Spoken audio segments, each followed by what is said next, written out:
परम सत्कारयोग सतगुरां दी साजी निवाजी हुई साध संगत जीओ। अमृत वेले दे सुभाग भरे समय दे विच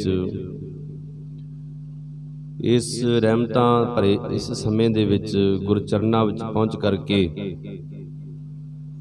सतगुरु जी दी पावन बाणी नूं सरवण करदिआं होइआं आपां जीवन दीआं इन्हां घड़ियां नूं सफला बना रहे हां।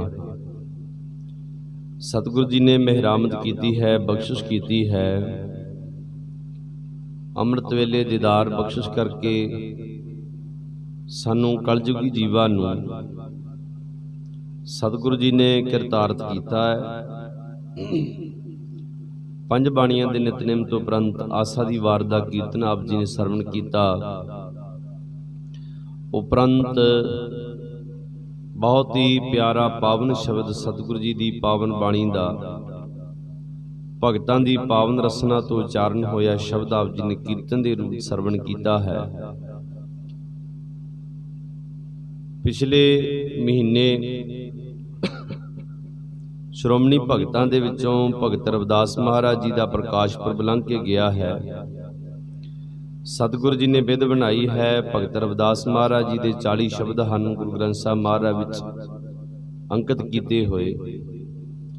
सतगुरु जी ने विध बना करके उन्हां शब्दों की विचार आरंभ कराई सी। सो अज दा जिहड़ा शब्द है उस दा कीर्तन आप जी ने सरवण किया, क्योंकि जदों तक आपां बाणी नूं विचारदे नहीं, बाणी नूं समझ करके उस तो ज्ञान प्राप्त नहीं करते, वो बाणी का कोई सानू लाभ नहीं है। बेशक आपां हर रोज़ मत्था टेकते हैं, वाहिगुरू जी के अगे आकर के गुरु ग्रंथ साहब महाराज जी अगे आके झुकते हाँ, पर सतगुरु जी कहते हैं कि जिहड़ा बाणी नूं पढ़दा है, विचारदा है, उसनों ही इस दे विचों पदार्थ शुभ गुण प्राप्त होणगे। थाल विच तिन वस्तु पईओ सत संतोख विचारो, अमृत नाम ठाकुर का पयो जिसका सब सधारो। जे को खावै जे को भुंचै तिसका होए उधारो, एह वस्त तजी नह जाए नित नित रख उर धारो। तम संसार चरण लग तरीए सब नानक ब्रह्म पसारो। बाणी विचारन दे नाल सतगुरु जी कहते शुभ गुणां की प्राप्ति हुंदी है। आपां अज दा पावन शब्द विचारन की कोशिश करिए, क्योंकि समा अपनी चाल भज्जा जाता है। जदों रविदास महाराज जी उस परमेश्वर की बंदगी विच जुड़े हैं, बंदगी करदियां करदियां ऐसा प्रेम पैदा होया परमेश्वर का, पिछले भी ज्ञान हो गया कि पिछले किहड़े जन्मां विच मैं घुमदा रहा। धन गुरु ग्रंथ साहब महाराज की बाणी दे विच भगत कबीर साहब जी भी कहते हैं कि ऐसे घर हम बहुत बसाए कि मैं तो कई जन्मां विच भटकिया, कई जन्मां विच गया। ते रविदास महाराज जी ने जदों भगती करदिआं बख्शिश होई है, ये पता लगा कि मैं तो कई जन्म परमात्मा की भगती पिछले जन्मां च भी करदा रहा, बड़ी भगती कीती है, पर किसी जन्म दे विच परमात्मा दे दीदार नहीं होए। विराग दे विच भिज करके प्रेमा भगती दे विच लिवलीन हो करके रविदास महाराज जी ने उस परमेश्वर का नाम जपिया, बंदगी कीती, ऐसी भगती विच जुड़े ते परमात्मा की कृपा हुई। तो एक दिन परमेश्वर ने सरगुण स्वरूप धारण करके, एक हुंदा सरगुण जिहड़ा दिखाई देने वाला, एक हुंदा निर्गुण स्वरूप जिहड़ा दिखाई नहीं दिंदा। वो सर्व व्यापक है, सारिਆਂ ਵਿੱਚ समाया होया है। सरगुण स्वरूप दे विच परमेश्वर ने दीदार दिते। ये दीदार रविदास महाराज ने अज तीसरी बार होए ਹਨ। पहली बार जदों दीदार होए उदों शब्द उच्चारण किया, तोही मोही मोही तोही अंतर कैसा। दूसरी बार जो दर्शन होए उदों शब्द उच्चारण किया, जब हम होते तब तुम नाही, अब तू ही मैं नाही। ते अज तीसरी बार दर्शन होए ते शब्द उच्चारण किया, ਜਿਹੜਾ ਸ਼ਬਦ ਆਪਾਂ ਵਿਚਾਰਨ ਚੱਲੇ ਆ।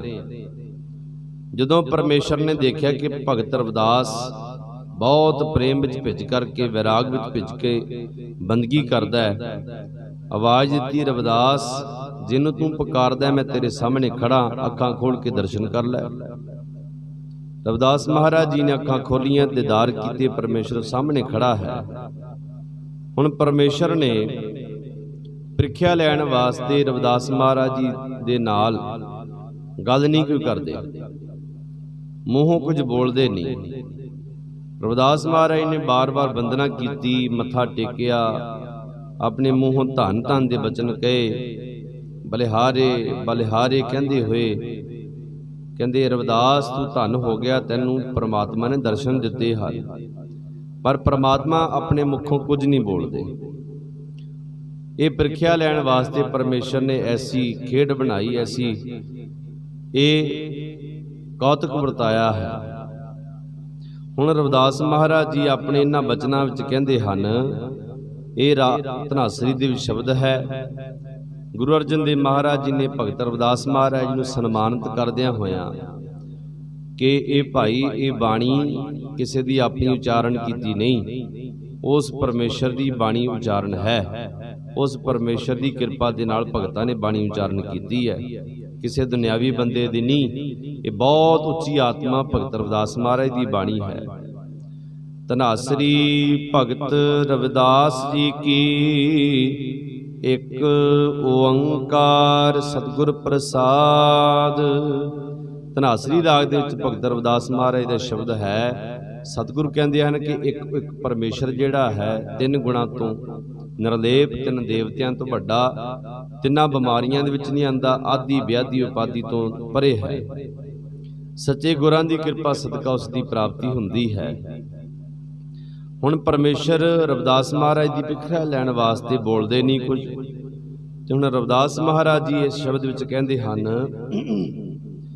ਹਮ ਸਰ ਦੀਨ ਦਇਆਲ ਨਾ ਤੁਮ ਸਰ। ਸਰ ਦਾ ਅਰਥ ਹੁੰਦਾ ਹੈ ਬਰਾਬਰ।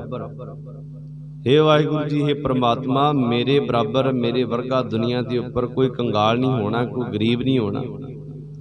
ਮੇਰੇ ਵਰਗਾ ਦੁਨੀਆ ਤੇ ਕੋਈ ਗਰੀਬ ਨਹੀਂ ਹੋਣਾ। ਦਇਆਲ ਨਾ ਤੁਮ ਸਰ, ਤੇਰੇ ਵਰਗਾ ਦਿਆਲਤਾ ਦੀ ਮੂਰਤ, ਦਇਆ ਦਾ ਘਰ ਕੋਈ, ਵਾਹਿਗੁਰੂ ਤੇਰੇ ਵਰਗਾ ਸੁੱਖਾਂ ਦਾ ਦਾਤਾ ਕੋਈ ਦੁਨੀਆ ਤੇ ਨਹੀਂ ਹੋਣਾ। ਮੇਰੇ ਸਧਰਸ ਕੋਈ ਗਰੀਬ ਨਹੀਂ ਹੋ ਸਕਦਾ, ਤੇਰੇ ਸਧਰਸ ਕੋਈ ਦਾਤਾ ਦੇਣ ਵਾਲਾ ਦਇਆਲ ਦਾਤਾ ਨਹੀਂ ਹੋ ਸਕਦਾ। ਅਬ ਪਤੀਆਰ ਕਿਆ ਕੀਜੈ, ਹੋਰ ਇਸ ਤੋਂ ਵੱਧ ਮੈਂ ਤੈਨੂੰ ਕੀ ਕਵਾਂ। ਜਿਹੜੀ ਗੱਲ ਤੋਂ ਤੂੰ ਖੁਸ਼ ਹੋ ਜਾਵੇਂ, ਤੂੰ ਤੇਰਾ ਪਰਤਾਵਾ ਹੋ ਜਾਵੇ, ਤੂੰ ਖੁਸ਼ ਹੋ ਜਾਵੇ, ਤੂੰ ਪ੍ਰਸੰਨ ਹੋ ਜਾਵੇ, ਮੈਂ ਇਹ ਤੋਂ ਵੱਡੀ ਗੱਲ ਕਿਹੜੀ ਕਹਿ ਦੇਵਾਂ। ਤੇਰੇ ਵਰਗਾ ਦਾਤਾਰ ਕੋਈ ਨਹੀਂ, ਮੇਰੇ ਵਰਗਾ ਕੰਗਾਲ ਕੋਈ ਨਹੀਂ। ਇਹ ਤੋਂ ਅੱਗੇ ਤਾਂ ਗੱਲ ਖਤਮ ਹੈ। ਹੁਣ ਕੋਈ ਉਦਾਹਰਣ ਦਿੱਤੀ ਨਹੀਂ ਜਾ ਸਕਦੀ। ਬਚਨੀ ਤੋਰ ਮੋਰ ਮਨ ਮਾਨੈ, ਜਨ ਕੋ ਪੂਰਨ ਦੀਜੈ। ਤੁਹਾਡੇ ਬਚਨਾਂ ਨੂੰ ਮੈਂ ਆਪਣੇ ਮੁਖ ਤੋਂ ਉਚਾਰਦਾ, ਭਾਵ ਕਿ ਤੁਹਾਡੀ ਸਿਫਤ ਸਲਾਹ ਦੀ ਬਾਣੀ ਨੂੰ, ਤੁਹਾਡੀਆਂ ਸਿਫਤਾਂ ਨੂੰ ਗਾ ਗਾ ਕੇ ਮਹਾਰਾਜ ਮੇਰਾ ਮਨ ਬੜਾ ਮੰਨ ਗਿਆ ਤੁਹਾਡੇ ਨਾਲ। ਮੇਰਾ ਮਨ ਤੁਹਾਡੇ ਵਿੱਚ ਪਤੀਜ ਗਿਆ, ਮੇਰਾ ਮਨ ਤੁਹਾਡੇ ਚਰਨਾਂ ਵਿੱਚ ਲਿਵ ਲੀਨ ਹੋ ਗਿਆ। ਵਾਹਿਗੁਰੂ ਜੀ, ਤੁਹਾਡੇ ਬਚਨਾਂ ਨੂੰ ਬੋਲ ਬੋਲ ਕੇ। ਬਚਨੀ ਤੋਰ ਮੋਰ ਮਨ ਮਾਨੈ, ਜਨ ਕੋ ਪੂਰਨ ਦੀਜੈ। ਆਪਣੇ ਜਨ ਨੂੰ, ਆਪਣੇ ਸੇਵਕ ਨੂੰ ਮਹਾਰਾਜ ਪੂਰਨ ਗਿਆਨ, ਪੂਰਨ ਬ੍ਰਹਮ ਗਿਆਨ, ਪਰਮਾਨੰਦ ਬ੍ਰਹਮ ਆਨੰਦ ਦਿਓ ਮਹਾਰਾਜ। ਆਪਣੇ ਮੁਖੋਂ ਕੁਝ ਬੋਲੋ ਤਾਂ ਸਹੀ। ਹੁਣ ਦਰਸ਼ਨ ਤਾਂ ਦਿੱਤੇ ਤੁਸੀਂ ਬੋਲਦੇ ਕਿਉਂ ਨਹੀਂ? ਮੈਂ ਤੁਹਾਡੇ ਇਹਨਾਂ ਦਰਸ਼ਨਾਂ ਤੋਂ ਵਾਰੇ-ਵਾਰੇ ਜਾਨਾ, ਕੁਰਬਾਨ ਜਾਨਾ, ਸਦਕੇ ਜਾਨਾ। ਮੇਰੇ ਬਹੁਤ ਵੱਡੇ ਭਾਗ ਹਨ, ਮੈਨੂੰ ਤੁਹਾਡੇ ਦਰਸ਼ਨ ਹੋਏ। ਹਉ ਬਲ ਬਲ ਜਾਉ ਰਮਈਆ ਕਾਰਣੇ। हे ਪ੍ਰਮਾਤਮਾ, हे ਰਮਈਆ, ਮੇਰੇ ਸਰਬ ਵਿਆਪਕ ਸਾਰਿਆਂ ਵਿੱਚ ਰਮੇ ਹੋਏ ਪਰਮੇਸ਼ਰ, ਤੁਹਾਡੀ ਪ੍ਰਾਪਤੀ ਮੈਨੂੰ ਹੋਈ ਹੈ। ਮੈਂ ਆਪਣੇ ਆਪ ਨੂੰ ਸ਼ਾਬਾਸ਼ ਦਿੰਦਾ ਤੇ ਤੁਹਾਡੇ ਤੋਂ ਮੈਂ ਸਦਕੇ ਕੁਰਬਾਨ ਜਾਨਾ, ਬਲਿਹਾਰ ਜਾਨਾ ਤੁਹਾਡੇ ਤੋਂ। ਤੁਸੀਂ ਮੈਨੂੰ ਦਰਸ਼ਨ ਦਿੱਤੇ ਹਨ, ਪਰ ਕੀ ਕਾਰਨ ਹੋ ਗਈ, ਕੀ ਗੱਲ ਹੋ ਗਈ, ਨਾਰਾਜ਼ਗੀ ਕਾਹਦੀ ਹੈ? ਕਾਰਨ ਕਵਨ ਅਬੋਲ। ਕਿਹੜਾ ਕਾਰਨ ਹੈ? ਕੀ ਕਾਰਨ ਹੈ? ਤੁਸੀਂ ਮੇਰੇ ਨਾਲ ਅਬੋਲ ਹੋ, ਚੁੱਪ ਹੋ, ਬੋਲਦੇ ਕਿਉਂ ਨਹੀਂ? ਕੋਈ ਗੱਲ ਤਾਂ ਕਰੋ। बड़ी कृपा करके तुसीं अज दर्शन दिते हैं। फिर तीजी बार कृपा करो, मैनूं गल तां करो मेरे नाल कोई। कारण कवन अबोल रहाओ। विश्राम दे करके अगे कहंदे हन, हे परमात्मा बड़े जन्म हो गए मैं तेरी बंदगी करदा रहा पर बख्शिश नहीं मिली। बड़े जन्म मैं धारण कर करके गवा दिते तेरे दर्शनां तो बिना, तेरी प्राप्ति तो बिना जन्म लंघ गए। बार बार तैनूं मिलण दी कोशिश कीती पर मैं विछड़दा रहा। पर ये जिहड़ा जन्म मिलिया हुण मैं बंदगी दे लेखे लाया है। उन्हां जन्मां दे विच मैं बंदगी घट कीती ते दुनियादारी ज़्यादा कमाई है। इस जन्म दे विच दुनियादारी मैं घटा दित्ती सारी ते तेरी बंदगी वल मैं होया हाँ। तेरी बंदगी मैं अख्तियार कीती है। हुण मैं चाहुंदा कि जिहड़ा मेरा जन्म जिन्ना भी बचिया सारा तेरी बंदगी तेरी भगती दे लेखे लग जावे। मैनूं होर कुछ नहीं चाहिदा। बहुत जन्म बिछड़े थे माधो, यह जन्म तुम्हारे लेखे। तत्ते औंकड़ मम्मे दे पैर च हलंत, कन्ना रारे ते लाम। जदों पैर विच हलंत आंदी है उदों इदा बोलीदा है, जन्म तुम्हारे लेखे। तुम्हारे महारे ये हरियाणे की बोली है, वो हलंत ला के बोलते हैं। तुम्हारे जे कला हलंत ना होवे ते पढ़िया जाता है यह जन्म तुम्हारे लेखे। पर इत्थे रविदास महाराज ने लिखिया तुम्हारे लेखे। ये उन्हां दी बोली है, उन्हां दा बोलन दा ढंग है। अखीर ते कहंदे ने, कह रविदास आस लग जीवों, चिर भयो दर्शन देखे। रविदास महाराज कहंदे मैं तां हुण तेरी आस दे उपर जिंदा पिया, तेरी बख्शिश नूं देखदा पिया। जदों तूं मैनूं दर्शन दे दिते हन, मेरे ते बख्शिश करन वास्ते आया है।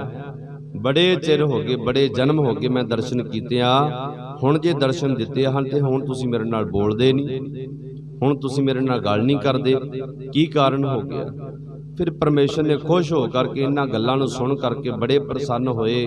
गलवकड़ी भी चलिया, कहन लगे रविदास मैं तेरी बंदगी तो बड़ा खुश हाँ, तेरी भगती तो बड़ा प्रसन्न। मंग जो मंगना, दुनिया की चीज़ कोई मंगेगा ना, राज मंग लवेंगा राज देवांगा।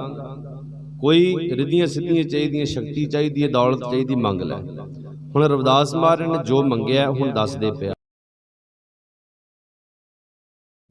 हुण रविदास महाराज ने जो मंगया हुण दसदे पिया।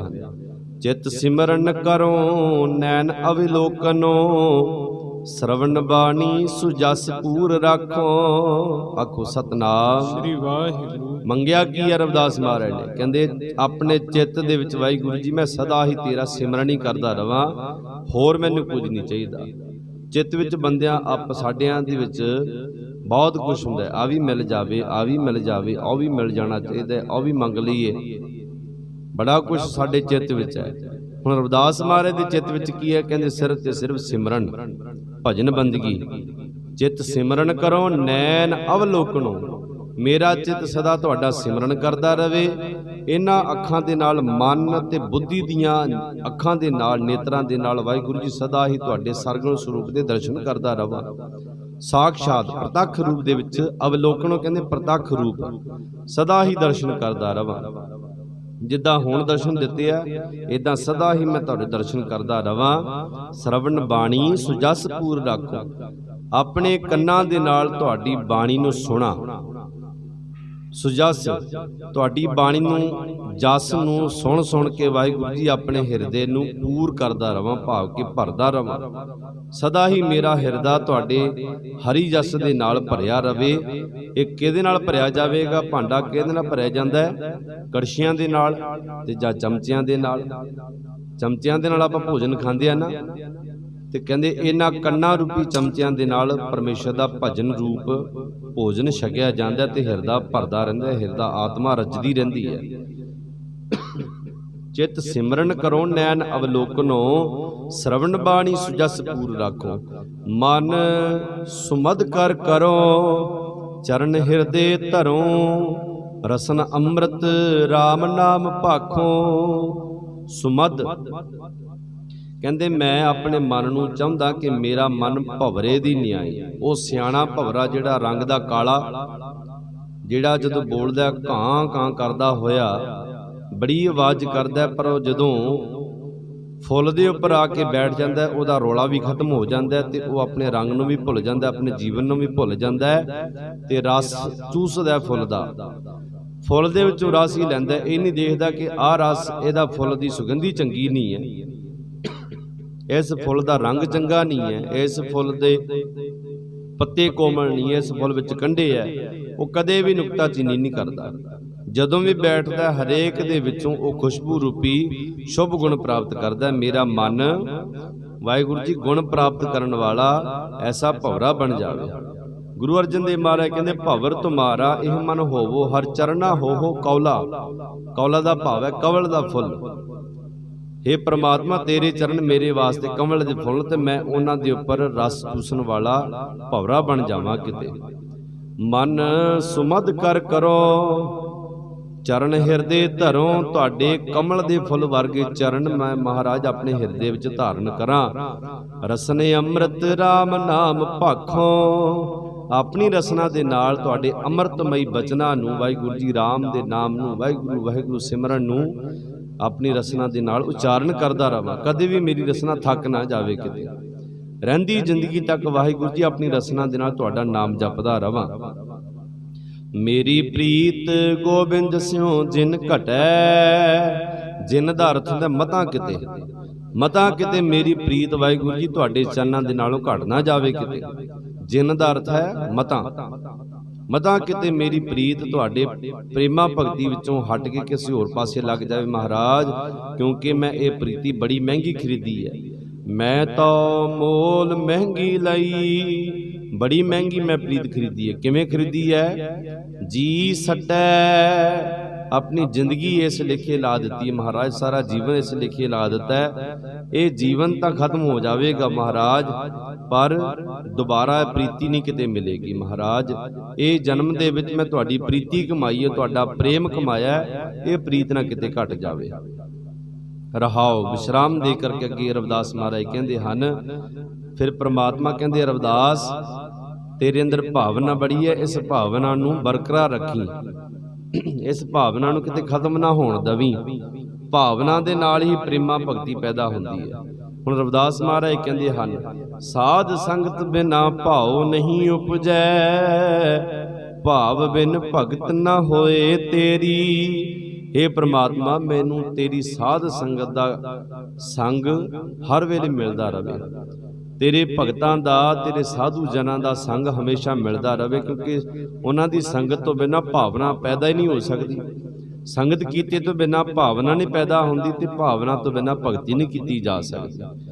ਸਾਧ ਸੰਗਤ ਬਿਨਾ ਭਾਉ ਨਹੀਂ ਉਪਜੈ। ਭਾਵ ਬਿਨ ਭਗਤ ਨਾ ਹੋਏ ਤੇਰੀ। ਕਹਿ ਰਵਿਦਾਸ ਇੱਕ ਬੇਨਤੀ ਹਰਿ ਸਿਉ। ਪੈਜ ਰਾਖੋ ਰਾਜਾ ਰਾਮ ਮੇਰੀ। ਰਵਿਦਾਸ ਮਹਾਰਾਜ ਕਹਿੰਦੇ हे ਪ੍ਰਮਾਤਮਾ ਮੇਰੀ ਇੱਕ ਅਰਜ਼ ਹੈ, ਮੇਰੀ ਇੱਕ ਬੇਨਤੀ ਹੈ, ਮੇਰੀ ਜੋਦੜੀ ਹੈ ਤੇਰੇ ਅੱਗੇ ਕਿ ਸਦਾ ਹੀ ਮੇਰੀ ਇਸ ਜੀਵਨ ਦੇ ਰਹਿੰਦਿਆਂ ਰਹਿੰਦਿਆਂ ਮਹਾਰਾਜ ਮੇਰੀ ਆਤਮਾ ਤੇਰੇ ਚਰਨਾਂ ਵਿੱਚ ਲਵਲੀਨ ਹੋ ਜਾਵੇ। ਇਹ ਨਾ ਹੋਵੇ ਕਿ ਮੇਰਾ ਸਰੀਰ ਖਤਮ ਹੋ ਜਾਵੇ ਤੇ ਤੇਰੀ ਪ੍ਰਾਪਤੀ ਨਾ ਕੀਤੀ ਹੋ ਜਾਵੇ। ਮੇਰੀ ਆਤਮਾ 84 ਲੱਖ ਜੂਨਾਂ ਤੋਂ ਜਮਾਂ ਦੇ ਖਹਿੜੇ ਤੋਂ ਛੁੱਟ ਜਾਵੇ। ਮੇਰੀ ਪੈਜ ਤੁਸੀਂ ਰੱਖਣੀ ਹੈ ਇਸ ਲੋਕ ਦੇ ਵਿੱਚ ਤੇ ਉਸ ਪਰਲੋਕ ਦੇ ਵਿੱਚ, ਆਪਣੇ ਘਰ ਦੇ ਵਿੱਚ ਮਹਾਰਾਜ ਸਾਨੂੰ ਜਗ੍ਹਾ ਦੇ ਦਿਓ। ਪੈਜ ਰੱਖੋ ਰਾਜਾ ਰਾਮ ਮੋਰੀ। ਸਾਡੀ ਪੈਜ ਰੱਖਣ ਵਾਲੇ ਤੁਸੀਂ ਮਾਲਕ ਪਰਮੇਸ਼ਰ ਹੋ। ਮੇਰੀ ਤੁਹਾਡੀ ਅੱਗੇ ਅਰਦਾਸ ਹੈ, ਤੁਹਾਡੇ ਅੱਗੇ ਬੇਨਤੀ ਹੈ। ਇਹਨਾਂ ਦੋ ਸ਼ਬਦਾਂ ਦੇ ਨਾਲ ਜੋ ਰਵਿਦਾਸ ਮਹਾਰਾਜ ਜੀ ਨੇ ਪਰਮੇਸ਼ਰ ਦੇ ਨਾਲ ਬਚਨ ਬਿਲਾਸ ਕੀਤੇ ਹਨ, ਪਰਮੇਸ਼ਰ ਨੇ ਬਹੁਤ ਖੁਸ਼ ਹੋ ਕਰਕੇ ਬੜੀਆਂ ਰਹਿਮਤਾਂ ਪ੍ਰਦਾਨ ਕੀਤੀਆਂ ਰਵਿਦਾਸ ਮਹਾਰਾਜ ਨੂੰ ਤੇ ਨਿਹਾਲ ਨਿਹਾਲ ਨਿਹਾਲ ਕੀਤਾ। ਤੇ ਅਗਲਾ ਬਚਨ ਜਦੋਂ ਫਿਰ ਸਾਂਝਾ ਕਰਾਂਗੇ ਕੱਲ ਦੇ ਦੀਵਾਨ ਦੇ ਵਿੱਚ, ਉਹਦੇ ਵਿੱਚ ਆਰਤੀ ਦੀ ਗੱਲ ਕਰਦੇ ਨੇ ਰਵਿਦਾਸ ਮਹਾਰਾਜ। ਪਰਮੇਸ਼ਰ ਕਹਿੰਦੇ ਤੂੰ ਆਰਤੀ ਤਾਂ ਕਰਦਾ ਨਹੀਂ, ਸਾਰੇ ਭਗਤ ਆਰਤੀਆਂ ਕਰਦੇ, ਤੂੰ ਕਦੇ ਆਰਤੀ ਨਹੀਂ ਕੀਤੀ ਮੇਰੀ। ਫਿਰ ਆਰਤੀ ਦੀ ਗੱਲ ਕਰਨਗੇ ਰਵਿਦਾਸ ਮਹਾਰਾਜ ਕਿ ਕਿਹੜੀ ਆਰਤੀ ਮੈਂ ਕਰਦਾ, ਕਿਵੇਂ ਕਰਦਾ ਤੇ ਕਿਹੜੀ ਆਰਤੀ ਮੈਨੂੰ ਨਹੀਂ ਕਰਨੀ ਚਾਹੀਦੀ। ਹੋਈਆਂ ਭੁੱਲਾਂ ਚੁੱਕਾਂ ਦੀ ਖਿਮਾ। ਆਓ ਹੁਣ ਆਨੰਦ ਸਾਹਿਬ ਦਾ ਜਾਪ ਤੇ ਫਿਰ ਅਰਦਾਸ ਵਿੱਚ ਸ਼ਾਮਲ ਹੋਈਏ ਜੀ। ਛੇਵੇਂ ਪਾਤਸ਼ਾਹ ਮੀਰੀ ਪੀਰੀ ਦੇ ਮਾਲਕ ਸਤਿਗੁਰੂ ਗੁਰੂ ਹਰਗੋਬਿੰਦ ਸਾਹਿਬ ਮਹਾਰਾਜ ਜੀ ਦੇ ਪਾਵਨ ਅਸਥਾਨ ਤੇ ਗੁਰਦੁਆਰਾ ਪੰਜ ਤੀਰਥ ਸਾਹਿਬ ਧੰਨ ਧੰਨ ਸਾਹਿਬ ਸ੍ਰੀ ਗੁਰੂ ਗ੍ਰੰਥ ਸਾਹਿਬ ਮਹਾਰਾਜ ਜੀ ਦੀ ਪਾਵਨ ਪਵਿੱਤਰ ਬਾਣੀ ਦਾ ਆਨੰਦ ਮਾਣਦਿਆਂ ਹੋਇਆਂ ਸਤਿਗੁਰੂ ਜੀ ਤੋਂ ਖੁਸ਼ੀਆਂ ਪ੍ਰਾਪਤ ਕਰ ਰਹੇ ਹੋ। ਪਾਵਨ ਸ਼ਬਦਾਵਲੀ ਜੀ ਨੇ ਸਰਵਣ ਕੀਤਾ ਹੈ, ਨਾਮ ਤੇਰੋ ਆਰਤੀ ਮੱਜਨ ਮੁਰਾਰੇ, ਹਰ ਕੇ ਨਾਮ ਬਿਨ ਝੂਠੇ ਸਗਲ ਪਾਸਾਰੇ। ਤਨ ਤਨ ਸ਼੍ਰੋਮਣੀ ਭਗਤਾਂ ਦੇ ਵਿੱਚੋਂ ਭਗਤ ਰਵਿਦਾਸ ਮਹਾਰਾਜ ਜੀ ਦੀ ਪਾਵਨ ਬਾਣੀ ਦੀ ਵਿਚਾਰ ਚੱਲ ਰਹੀ ਹੈ। ਅੱਜ ਦਾ ਜੋ ਪਾਵਨ ਸ਼ਬਦ ਹੈ ਉਸ ਦਾ ਆਪ ਜੀ ਨੇ ਕੀਰਤਨ ਸਰਵਣ ਕੀਤਾ ਹੈ।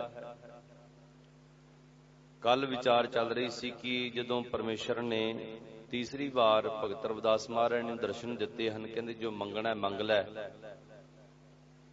ਅਸੀਂ ਤੇਰੇ ਤੇ ਬਹੁਤ ਪ੍ਰਸੰਨ ਹੋਏ ਹਾਂ। ਪਰ ਰਵਿਦਾਸ ਮਹਾਰਾਜ ਜੀ ਨੇ ਇਹੀ ਮੰਗਿਆ ਕਿ ਮੇਰਾ ਚਿੱਤ ਤੇਰੇ ਸਿਮਰਨ ਨੂੰ ਹਰ ਵੇਲੇ ਸਿਮਰਦਾ ਰਵੇ, ਮੈਂ ਆਪਣੇ ਕੰਨਾਂ ਦੇ ਨਾਲ ਤੇਰੇ ਹਰ ਜਸ ਨੂੰ ਸੁਣ ਸੁਣ ਕੇ ਆਪਣੇ ਹਿਰਦੇ ਰੂਪੀ ਭਾਂਡੇ ਨੂੰ ਭਰਦਾ ਰਵਾਂ, ਆਪਣੀ ਰਸਨਾ ਦੇ ਨਾਲ ਤੁਹਾਡੀ ਸਿਫਤ ਸਲਾਹ ਦੀ ਬਾਣੀ ਗਾਉਂਦਾ ਰਵਾਂ। ਮੈਨੂੰ ਗੁਰਮੁਖਾਂ ਦੀ ਸੰਗਤ, ਸਾਧੂਆਂ ਦੀ ਸੰਗਤ ਬਖਸ਼ਿਸ਼ ਕਰ ਦੇ ਦਿਓ ਮਹਾਰਾਜ, ਜਿਹਦੇ ਨਾਲ ਭਾਵਨਾ ਪੈਦਾ ਹੁੰਦੀ ਹੈ। ਸਾਧ ਸੰਗਤ ਬਿਨ ਭਾਵ ਨਹੀਂ ਉਪਜੈ, ਭਾਵ ਬਿਨ ਭਗਤ ਨਹੀਂ ਹੋਏ ਤੇਰੀ। ਸ਼ਰਧਾ ਭਾਵਨਾ ਤੋਂ ਬਿਨਾਂ ਭਗਤੀ ਨਹੀਂ ਹੋ ਸਕਦੀ।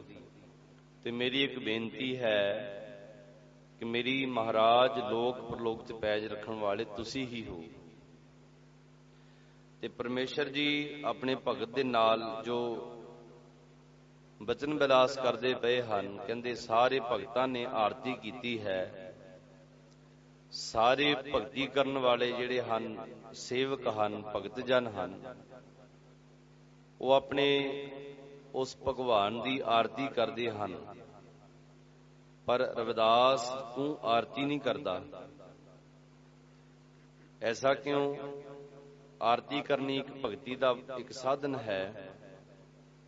ਹੁਣ ਰਵਿਦਾਸ ਮਹਾਰਾਜ ਜੀ ਪਿੱਛੇ ਵੀ ਦੱਸ ਆਏ ਹਨ, ਇੱਕ ਸ਼ਬਦ ਲੰਘ ਕੇ ਗਿਆ ਕਿ ਦੂਧ ਕਟੋਰ, ਦੂਧ ਤਾਂ ਬਛਰੈ ਥਨੋਂ ਬਿਟਾਰਿਓ, ਫੂਲ ਭਵਰ ਜਲ ਮੀਨ ਬਿਗਾਰਿਓ।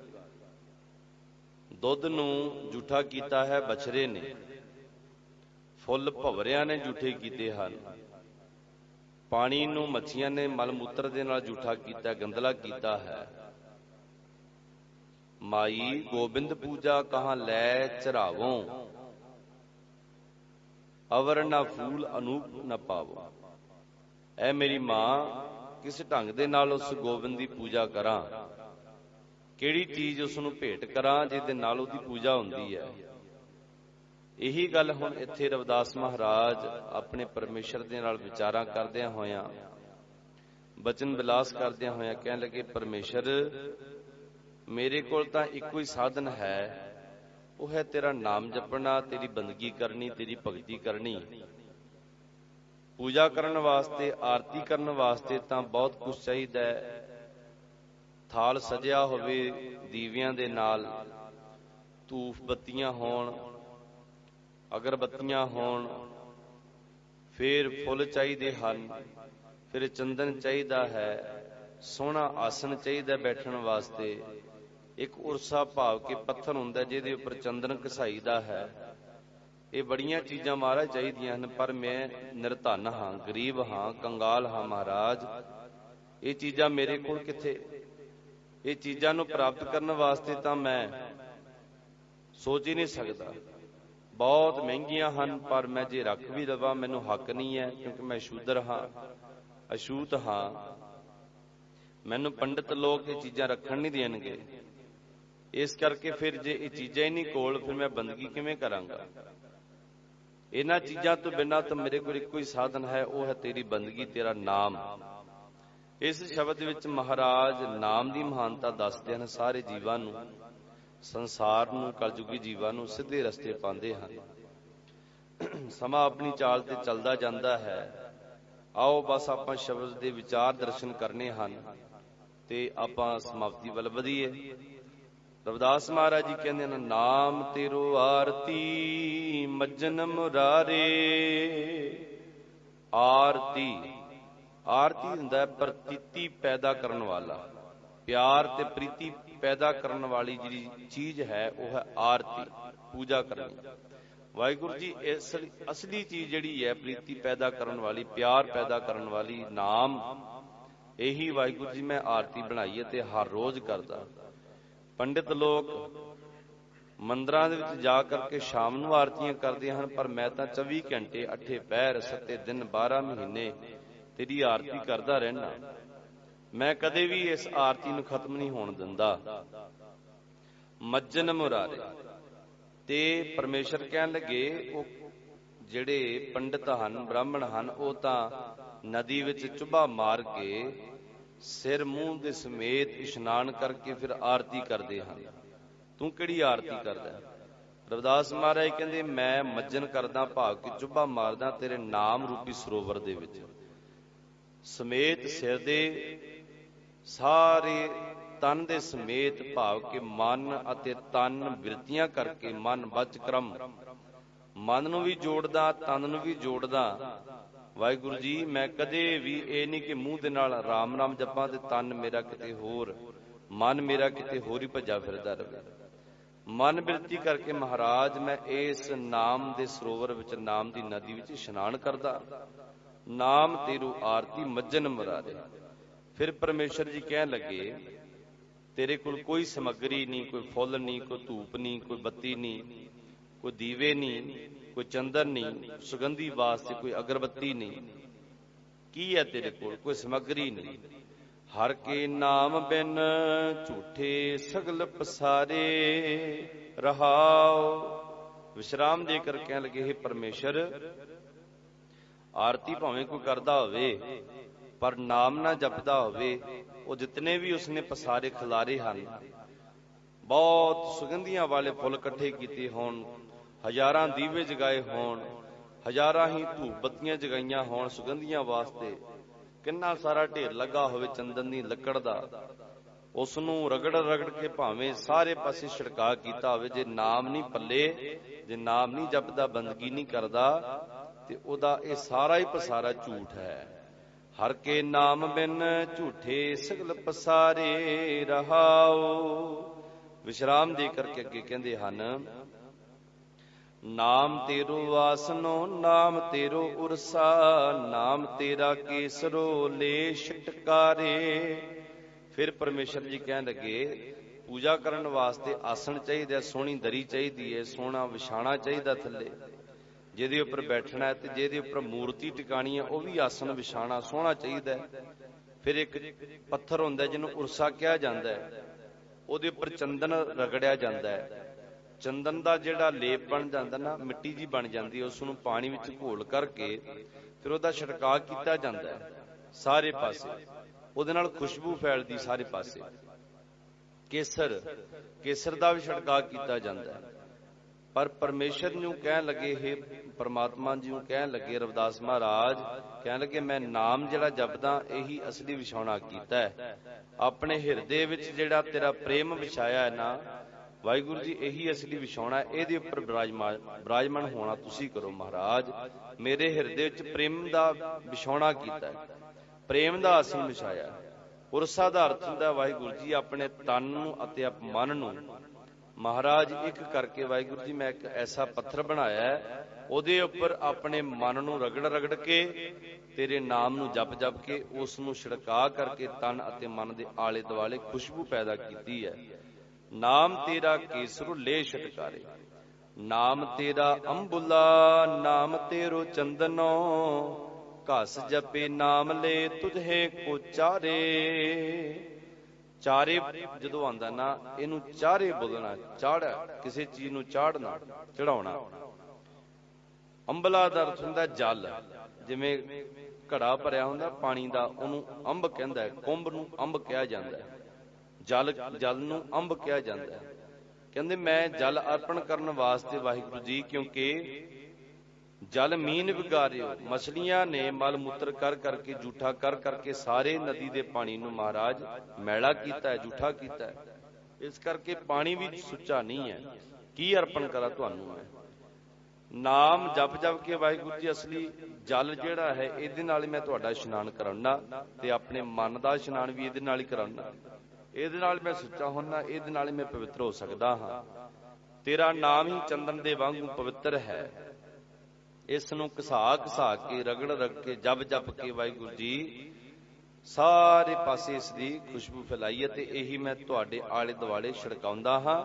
ਇਹਦੇ ਨਾਲ ਹੀ ਪੂਜਾ ਕਰਦਾ। ਚਾਰੇ ਦਾ ਰਤਨ ਚੜਾਉਣਾ। ਨਾਮ ਤੇਰਾ ਦੀਵਾ ਨਾਮ ਤੇਰੋ ਬਾਤੀ। ਪਰਮੇਸ਼ਰ ਜੀ ਕਹਿਣ ਲੱਗੇ ਰਵਿਦਾਸ, ਨਾ ਤਾਂ ਤੂੰ ਦੀਵੇ ਜਗਾਨਾ, ਨਾ ਤਾਂ ਤੂੰ ਧੂਪ ਬੱਤੀਆਂ ਜਗਾਨਾ, ਫਿਰ ਤੂੰ ਕਹਿੰਦਾ ਮੈਂ ਆਰਤੀ ਕਰਦਾ। ਰਵਿਦਾਸ ਮਹਾਰਾਜ ਜੀ ਕਹਿਣ ਲੱਗੇ ਤੇਰਾ ਨਾਮ ਹੀ ਇੱਕ ਦੀਵਾ ਹੈ, ਤੇ ਉਸ ਨਾਮ ਨੂੰ ਜਗਾਉਣ ਵਾਸਤੇ, ਉਹਦੀ ਜਵਾਲਾ ਪ੍ਰਚੰਡ ਕਰਨ ਵਾਸਤੇ ਮੈਂ ਜਿਹੜੀ ਅੰਦਰ ਸੁਰਤੀ ਜੋੜੀ ਹੈ ਪਰਮੇਸ਼ਰ ਦੇ ਵਿੱਚ, ਤੁਹਾਡੇ ਚਰਨਾਂ ਵਿੱਚ ਬ੍ਰਹਮਾਕਾਰ ਜਿਹੜੀ ਬਿਰਤੀ ਹੈ ਉਹੀ ਇੱਕ ਬੱਤੀ ਪਾਈ ਹੈ। ਦੀਵਾ ਤਾਂ ਜਲਦਾ ਹੈ ਜੇ ਉਹਦੇ ਵਿੱਚ ਬੱਤੀ ਹੋਵੇ। ਰੂਨ ਦੀ ਬੱਤੀ ਵੱਟੀ ਹੈ, ਉਹ ਹੈ ਸੁਰਤ ਜੋੜੀ ਹੈ ਤੁਹਾਡੇ ਚਰਨਾਂ ਦੇ ਵਿੱਚ। ਫਿਰ ਰਵਿਦਾਸ ਮਹਾਰਾਜ ਜੀ ਨੇ ਪਰਮੇਸ਼ਰ ਜੀ ਕਹਿਣਗੇ ਇਹਦੇ ਵਿੱਚ ਤੇਲ ਕਿਹੜਾ ਪਾਇਆ?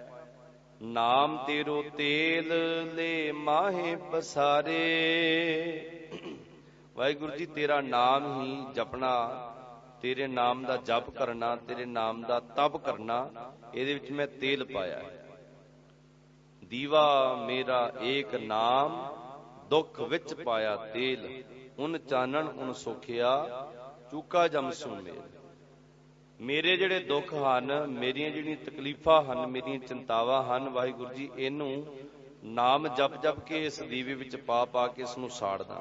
ਤੇਲ ਸੜਦਾ ਹੈ ਨਾ ਤਾਂ ਜਵਾਲਾ ਪ੍ਰਚੰਡ ਹੁੰਦੀ ਹੈ, ਤਾਂ ਜੋਤ ਜਗਦੀ ਹੈ। ਵਾਹਿਗੁਰੂ ਜੀ ਆਪਣੇ ਦੁੱਖਾਂ ਨੂੰ, ਆਪਣੀਆਂ ਚਿੰਤਾਵਾਂ ਨੂੰ ਤੇਰੇ ਨਾਮ ਰੂਪੀ ਦੀਵੇ ਵਿੱਚ ਪਾ ਪਾ ਕੇ ਵਾਹਿਗੁਰੂ ਜੀ ਜਪ ਜਪ ਕੇ ਇਸ ਦੁੱਖਾਂ ਨੂੰ ਸਾੜਦਾ ਹਾਂ, ਤੇ ਆਪਣੀ ਸੁਰਤੀ ਨੂੰ ਵਾਹਿਗੁਰੂ ਜੀ ਤੇਰੇ ਚਰਨਾਂ ਵਿੱਚ ਜੋੜਿਆ। ਨਾਮ ਤੇਰੋ ਤੇਲ ਲੈ ਮਾਹੇ ਪਸਾਰੇ। ਇਸ ਦੀਵੇ ਨੇ, ਤੇਰੇ ਨਾਮ ਰੂਪੀ ਦੀਵੇ ਨੇ ਸਾਰੇ ਪਾਸੇ ਵਾਹਿਗੁਰੂ ਜੀ ਜੋਤ ਹੀ ਜੋਤ, ਪ੍ਰਕਾਸ਼ ਹੀ ਪ੍ਰਕਾਸ਼ ਕੀਤਾ ਪਿਆ। ਨਾਮ ਤੇਰੇ ਕੀ ਜੋਤ ਲਗਾਈ, ਭਇਓ ਉਜਿਆਰੋ ਭਵਨ ਸਗਲਾਰੇ। ਤੇਰੇ ਨਾਮ ਦੀ ਜੋਤ ਨੂੰ ਮਹਾਰਾਜ ਮੈਂ ਆਪਣੇ ਹਿਰਦੇ ਵਿੱਚ ਜਗਾਇਆ, ਹਿਰਦੇ ਰੂਪੀ ਮੰਦਿਰ ਵਿੱਚ ਜਗਾਇਆ। ਉਹਨਾਂ ਮੰਦਿਰਾਂ ਵਿੱਚ ਜਾਣ ਦੀ ਮੈਨੂੰ ਆਗਿਆ ਨਹੀਂ ਹੈ, ਮੈਨੂੰ ਅਨੁਮਤੀ ਨਹੀਂ ਹੈ, ਸਾਨੂੰ ਅਲਾਉਡ ਨਹੀਂ ਹੈ, ਪਰ ਇਸ ਹਿਰਦੇ ਰੂਪੀ ਮੰਦਿਰ ਨੂੰ ਮਹਾਰਾਜ ਤੇਰਾ ਘਰ ਬਣਾਇਆ। ਇਸ ਨੂੰ ਮੰਦਿਰ ਬਣਾ ਕੇ ਇੱਥੇ ਤੇਰੀ ਪੂਜਾ ਕਰਦੇ ਆ, ਤੇ ਤੇਰੇ ਨਾਮ ਦੀ ਜੋਤ ਨੇ ਸਾਰੇ ਭਵਨਾਂ ਦੇ ਵਿੱਚ, ਸਾਰੇ ਲੋਕਾਂ ਵਿੱਚ, ਮਾਤ ਲੋਕ, ਪਤਾਲ ਲੋਕ, ਦੇਵ ਲੋਕ, ਬ੍ਰਹਮ ਲੋਕ, ਸਿਵ ਲੋਕ, ਤੇ ਪਰਮਾਤਮਾ ਸਾਰੇ ਪਾਸੇ ਤੇਰੀ ਜੋਤ ਜਗਦੀ ਪਈ ਹੈ। ਇਸ ਨੇ ਸਾਰੇ ਪਾਸੇ ਪ੍ਰਕਾਸ਼ ਕੀਤਾ ਪਿਆ ਹੈ। ਫਿਰ ਪਰਮੇਸ਼ਰ ਜੀ ਕਹਿਣ ਲੱਗੇ ਤੇਰੇ ਕੋਲ ਕੋਈ ਧਾਗਾ ਨਹੀਂ ਜਿਹਦੇ ਵਿੱਚ ਫੁੱਲ ਪਰੋਈ ਜਾਂਦੇ ਹਨ, ਮਾਲਾ ਬਣਾਈ ਜਾਂਦੀ ਹੈ। ਬੜੇ ਫੁੱਲ ਹਨ, ਤਰ੍ਹਾਂ ਤਰ੍ਹਾਂ ਦੇ ਫੁੱਲ ਹਨ, ਕੋਈ ਇੱਕ ਅੱਧ ਫੁੱਲ ਹੀ ਭੇਟ ਕਰ ਦਿਆ ਕਰ ਪੂਜਾ ਕਰਨ ਵੇਲੇ। ਰਵਿਦਾਸ ਮਹਾਰਾਜ ਜੀ ਜਵਾਬ ਦਿੰਦੇ ਹਨ, ਨਾਮ ਤੇਰੋ ਧਾਗਾ। ਆਪਾਂ ਪੜ੍ਹਦੇ ਨਾ ਧਾਗਾ ਧੱਦੇ ਨਾਲ, ਪਰ ਗੁਰਬਾਣੀ ਜ਼ਿਆਦਾ ਤੱਤੇ ਨਾਲ ਆਇਆ। ਇਹ ਪੁਰਾਤਨ ਭਾਸ਼ਾ ਹੈ, ਆਪਣੀ ਪੁਰਾਤਨ ਬੋਲੀ ਹੈ ਪੰਜਾਬ ਦੀ। ਧਾਗਾ ਨਾਮ ਤੇਰੋ ਧਾਗਾ, ਨਾਮ ਫੂਲ ਮਾਲਾ, ਭਾਰ 18 ਸਗਲ ਜੁਠਾਰੇ।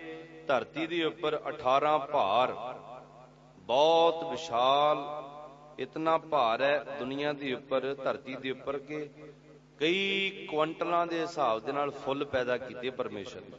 ਕਈ ਉਹਦੀਆਂ ਕਿਸਮਾਂ ਹਨ, ਕਈ ਉਹਦੇ ਰੰਗ, ਕਈ ਉਹਦੀਆਂ ਸੁਗੰਧੀਆਂ, ਤਰ੍ਹਾਂ ਤਰ੍ਹਾਂ ਦੇ ਫੁੱਲ ਹਨ। ਪਰ ਰਵਿਦਾਸ ਮਹਾਰਾਜ ਕਹਿੰਦੇ ਤੇਰਾ ਨਾਮ ਹੀ ਧਾਗਾ ਹੈ, ਤੇਰਾ ਨਾਮ ਹੀ ਮੈਂ ਵਾਹਿਗੁਰੂ ਜੀ ਫੁੱਲਾਂ ਦੀ ਮਾਲਾ ਬਣਾਈ ਹੈ। ਕਿਉਂਕਿ ਜਿਤਨੇ ਵੀ ਫੁੱਲ ਹਨ, ਭਾਰ 18 ਭਾਰ, ਜਿਤਨੇ ਵੀ ਫੁੱਲ ਹਨ ਮਹਾਰਾਜ ਭਵਰਿਆਂ ਨੇ ਝੂਠੇ ਕੀਤੇ ਹਨ। ਆਖੋ ਸਤਨਾਮ ਸ੍ਰੀ ਵਾਹਿਗੁਰੂ। ਭਵਰਿਆਂ ਨੇ, ਮੱਖੀਆਂ ਨੇ ਝੂਠੇ ਕੀਤੇ ਹਨ, ਤੇ ਇਹ ਮੈਂ ਕਿਵੇਂ ਤੁਹਾਨੂੰ ਭੇਟ ਕਰ ਦੇਵਾਂ।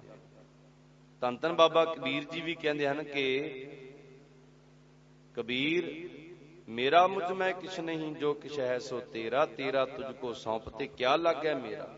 ਜੋ ਕੁਛ ਪੈਦਾ ਕੀਤਾ ਤੂੰ ਹੀ ਪੈਦਾ ਕੀਤਾ ਵਾਹਿਗੁਰੂ ਜੀ, ਤੇਰਾ ਪੈਦਾ ਕੀਤਾ, ਤੈਨੂੰ ਭੇਟ ਕਰ ਦੇਵਾਂ। ਫਿਰ ਮੈਂ ਕਹਾਂ ਆ ਮੈਂ ਆਪਣੀ ਭੇਟਾ ਭੇਟ ਕੀਤੀ ਹੈ। सब कुछ तो तेरा पैदा किया। हुण रविदास महाराज जी गल कहते, तेरो किया तुझे क्या अर्पों, नाम तेरा तू ही चवर ढोला रे। वाहिगुरु जी, ना तो तेन चौर झुलाया जा सकता है। धन गुरु नानक देव महाराज कहते, गगन माए थाल राव चंद दीपक बने, तारिका मंडल जनक मोती, धूप मल आन लो पवन चवरो करे। पवन ये जिहड़ी हवा ना वाहिगुरु जी इतनी तेज चलती है, जदों हौली हौली चलती है जां तेज चलती है, जितने भी दरख्त हिलदे हन ये मन लो वाहिगुरु तैनूं चौर चलाए जांदे हन। असीं जीव तैनूं चौर की कर सकते हैं? तेरा पैदा किया होया धन, तेरे पैदा किए हुए फुल, तेरे बनाईया हुई धूप जोत बत्तियां, ये सब कुछ तुहाडे बनाया होया, ते इन्हां विच तुहानूं की भेंट करिए। नाम तेरा तू ही चवर ढुलारे, तेरा नाम ही चौर है, ते उस नूं तू ही झुला सकदे। अपने आप नूं असीं तेरा नाम नहीं जप सकदे, तू जपावें तां असीं तेरा नाम जप सकदे हां। तेरो किया तुझे क्या अर्पों, नाम तेरा तू ही चवर ढोला रे। 10 अठा 8 सठे चारे खानी, यह वर्तन है सगल संसारे। 10 अठा 10 ते 8 18 प्राण परमेश्वर जी कह लगे, ਉਹਦੇ ਵਿੱਚ पूजा करन ਦੀਆਂ विधियां ਹਨ। ਸਤੋਤਰਾ भाव के गीत लिखे ਹਨ, प्रभु उस्तिति दी गीत लिखे ਹਨ, शब्द लिखे ਹਨ, ਉਹਨਾਂ ਨੂੰ ਗਾ ਗਾ ਕੇ ਆਰਤੀ ਕੀਤੀ ਜਾ ਸਕਦੀ ਹੈ। ਤੇ ਤੂੰ ਉਹਨਾਂ ਵਿੱਚ ਕੋਈ ਗੀਤ ਨਹੀਂ ਗਾਉਂਦਾ, ਕੋਈ ਸ਼ਬਦ ਨਹੀਂ ਗਾਉਂਦਾ। 68 ਤੇ 68 ਤੀਰਥ ਹਨ ਇਸ਼ਨਾਨ ਕਰਨ ਵਾਸਤੇ, 4 ਖਾਣੀਆਂ ਹਨ, ਚਾਰੇ ਖਾਣੀਆਂ ਦੇ ਜੀਵ ਜੰਤੂ ਜਿਤਨਾ ਵੀ ਸੰਸਾਰ ਵਰਤਾਵਾ ਵਰਤ ਰਿਹਾ ਹੈ ਨਾ, ਸਾਰੇ ਕਿਸੇ ਨਾ ਕਿਸੇ ਢੰਗ ਦੇ ਨਾਲ ਪਰਮੇਸ਼ਰ ਦੀ ਬੰਦਗੀ ਕਰਕੇ ਗਾ ਗਾ ਕੇ ਚੀਕ ਝਿਆੜਾ ਪਾ ਕੇ ਪੰਛੀ ਚਿਕ ਚਹਾਉਂਦੇ ਹਨ, ਤੇ ਜਾਨਵਰ ਉੱਚੀ ਉੱਚੀ ਬੋਲ ਬੋਲ ਕੇ ਮਹਾਰਾਜ ਦੀ ਬਾਣੀ ਕਹਿੰਦੀ ਹਰ ਹੱਟ ਭੀ। ਹਰ ਹੱਟ ਪਤਾ ਕੀ ਹੁੰਦਾ? ਹਲਟ, ਜਿਹਨੂੰ ਬੌਲਦ ਚਲਾਉਂਦੇ ਹਨ। ਬੌਲਦ ਵੀ ਉਸ ਹਲਟ ਨੂੰ ਘੁਮਾਉਂਦੇ ਤੇ ਹਲਟ ਪਤਾ ਕਰਦਾ, ਟੂੰ ਟੂੰ ਦੀ ਆਵਾਜ਼ ਕਰਦਾ। ਹਰ ਹੱਟ ਭੀ ਤੂੰ ਤੂੰ ਕਰੇ, ਬੋਲੇ ਭਲੀ ਬਾਣ, ਬੜੀ ਮਿੱਠੀ ਬੋਲੀ ਬੋਲਦਾ ਹਲਟ ਜਦੋਂ ਚੱਲਦਾ। ਹਰੇਕ ਚੀਜ਼ ਹਰੇਕ ਸ਼ੈ ਗਾਉਂਦੀ ਹੈ ਤੇ ਉਸ ਪਰਮੇਸ਼ਰ ਦੀ ਆਰਤੀ ਕਰਦੀ ਹੈ। ਰਵਿਦਾਸ ਮਹਾਰਾਜ ਕਹਿੰਦੇ, ਹੇ ਪਰਮੇਸ਼ਰ, ਜਿਤਨਾ ਵੀ ਵਰਤਾਵਾ ਹੈ, ਜਿਤਨਾ ਵੀ ਇਹ 4 ਖਾਣੀਆਂ ਦੇ ਵਿੱਚ ਜੀਵ ਹਨ, ਪਸ਼ੂ ਪੰਛੀ ਹਨ, ਮਨੁੱਖ ਹੈ, ਬਨਸਪਤੀ ਹੈ, ਸਾਰੇ ਤੈਨੂੰ ਗਾ ਰਹੇ ਹਨ, ਸਾਰੇ ਤੇਰੇ ਗੀਤ ਗਾ ਰਹੇ ਹਨ, ਸਾਰੇ ਤੇਰੀ ਉਸਤਤੀ ਦੇ ਸ਼ਬਦ ਗਾ ਰਹੇ ਹਨ। ਕਹਿ ਰਵਿਦਾਸ ਨਾਮ ਤੇਰੋ ਆਰਤੀ। ਰਵਿਦਾਸ ਮਹਾਰਾਜ ਕਹਿੰਦੇ, ਮੇਰੇ ਵਾਸਤੇ ਤਾਂ ਤੇਰਾ ਨਾਮ ਹੀ ਆਰਤੀ। ਆਰਤੀ ਦਾ ਅਰਥ ਹੁੰਦਾ ਉਹ ਪ੍ਰੀਤੀ ਜਿਹੜੀ ਵਾਹਿਗੁਰੂ ਜੀ ਤੇਰੇ ਨਾਲ ਪਿਆਰ ਵਧਾਉਂਦੀ ਹੈ, ਉਹ ਐਸਾ ਗੀਤ, ਉਹ ਐਸੀ ਤਾਰ ਜਿਹੜੀ ਤੇਰੇ ਨਾਲ ਪ੍ਰੀਤੀ ਵਧਾਉਂਦੀ ਹੈ। ਮੈਂ ਉਸ ਆਰਤੀ ਨੂੰ ਕਰਨ ਵਾਲਾ ਹਾਂ। ਕਹਿ ਰਵਿਦਾਸ ਨਾਮ ਤੇਰੋ ਆਰਤੀ, ਸਤ ਨਾਮ ਹੈ ਹਰ ਭੋਗ ਤੁਹਾਰੇ। ਪਰਮੇਸ਼ਰ ਜੀ ਕਹਿਣ ਲੱਗੇ, ਰਵਿਦਾਸ ਤੂੰ ਕਦੇ ਪ੍ਰਸ਼ਾਦੇ ਦਾ ਭੋਗ ਨਹੀਂ ਲਵਾਉਂਦਾ, ਕਦੇ ਫਲਾਂ ਦਾ ਭੋਗ ਨਹੀਂ ਲਵਾਉਂਦਾ, ਕਦੇ ਕਿਸੇ ਹੋਰ ਪਦਾਰਥ ਦਾ ਭੋਗ ਨਹੀਂ ਲਵਾਉਂਦਾ। ਤੇ ਰਵਿਦਾਸ ਮਹਾਰਾਜ ਕਹਿਣ ਲੱਗੇ, ਇਹਨਾਂ ਪਦਾਰਥਾਂ ਦੀ ਮੇਰੇ ਵਿੱਚ ਹੈਸੀਅਤ ਨਹੀਂ ਕਿ ਮੈਂ ਹਰ ਰੋਜ਼ ਤੈਨੂੰ ਪ੍ਰਸ਼ਾਦਾ ਛਕਾਵਾਂ, ਹਰ ਰੋਜ਼ ਮਹਿੰਗੇ ਮਹਿੰਗੇ ਫਲ ਲੈ ਕੇ ਆਵਾਂ, ਹਰ ਰੋਜ਼ ਮਹਿੰਗੇ ਮਹਿੰਗੇ ਪਦਾਰਥਾਂ ਦਾ ਭੋਗ ਲਵਾਵਾਂ। ਪਰ ਇੱਕੋ ਇੱਕ ਚੀਜ਼ ਹੈ, ਉਹ ਹੈ ਸੱਚਾ ਨਾਮ ਮੁਖੋਂ ਉਚਾਰਨ ਕਰਕੇ ਵਾਹਿਗੁਰੂ ਜੀ ਮੈਂ ਆਪਣੇ ਮਨ ਦੀ, ਆਪਣੇ ਆਤਮਾ ਦੀ ਭੁੱਖ ਖਤਮ ਕਰ ਲੈਣਾ ਤੇ ਤੈਨੂੰ ਭੋਗ ਲਵਾਨਾ ਹਾਂ। ਸਤ ਨਾਮ ਹੈ ਹਰ ਭੋਗ ਤੁਹਾਰੇ।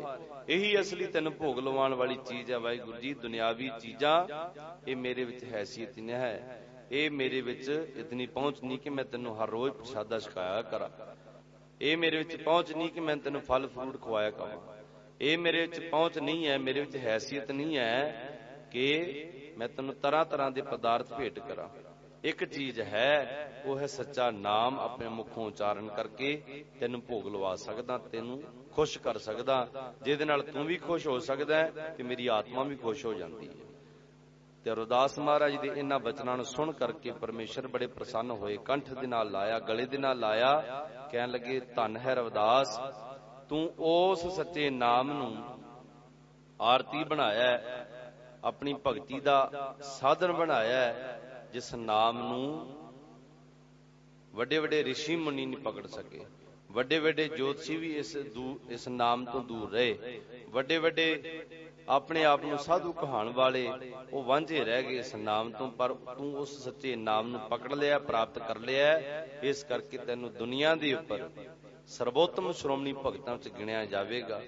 दुनिया दे विच तैनूं रहिंदी दुनिया तक तेरा नाम चमकदा रहेगा, जिवें चंद्रमा चमकदा है, जिवें सूरज रोशनी दिंदा है, तू सारी दुनिया नूं सांझी रोशनी देवेगा।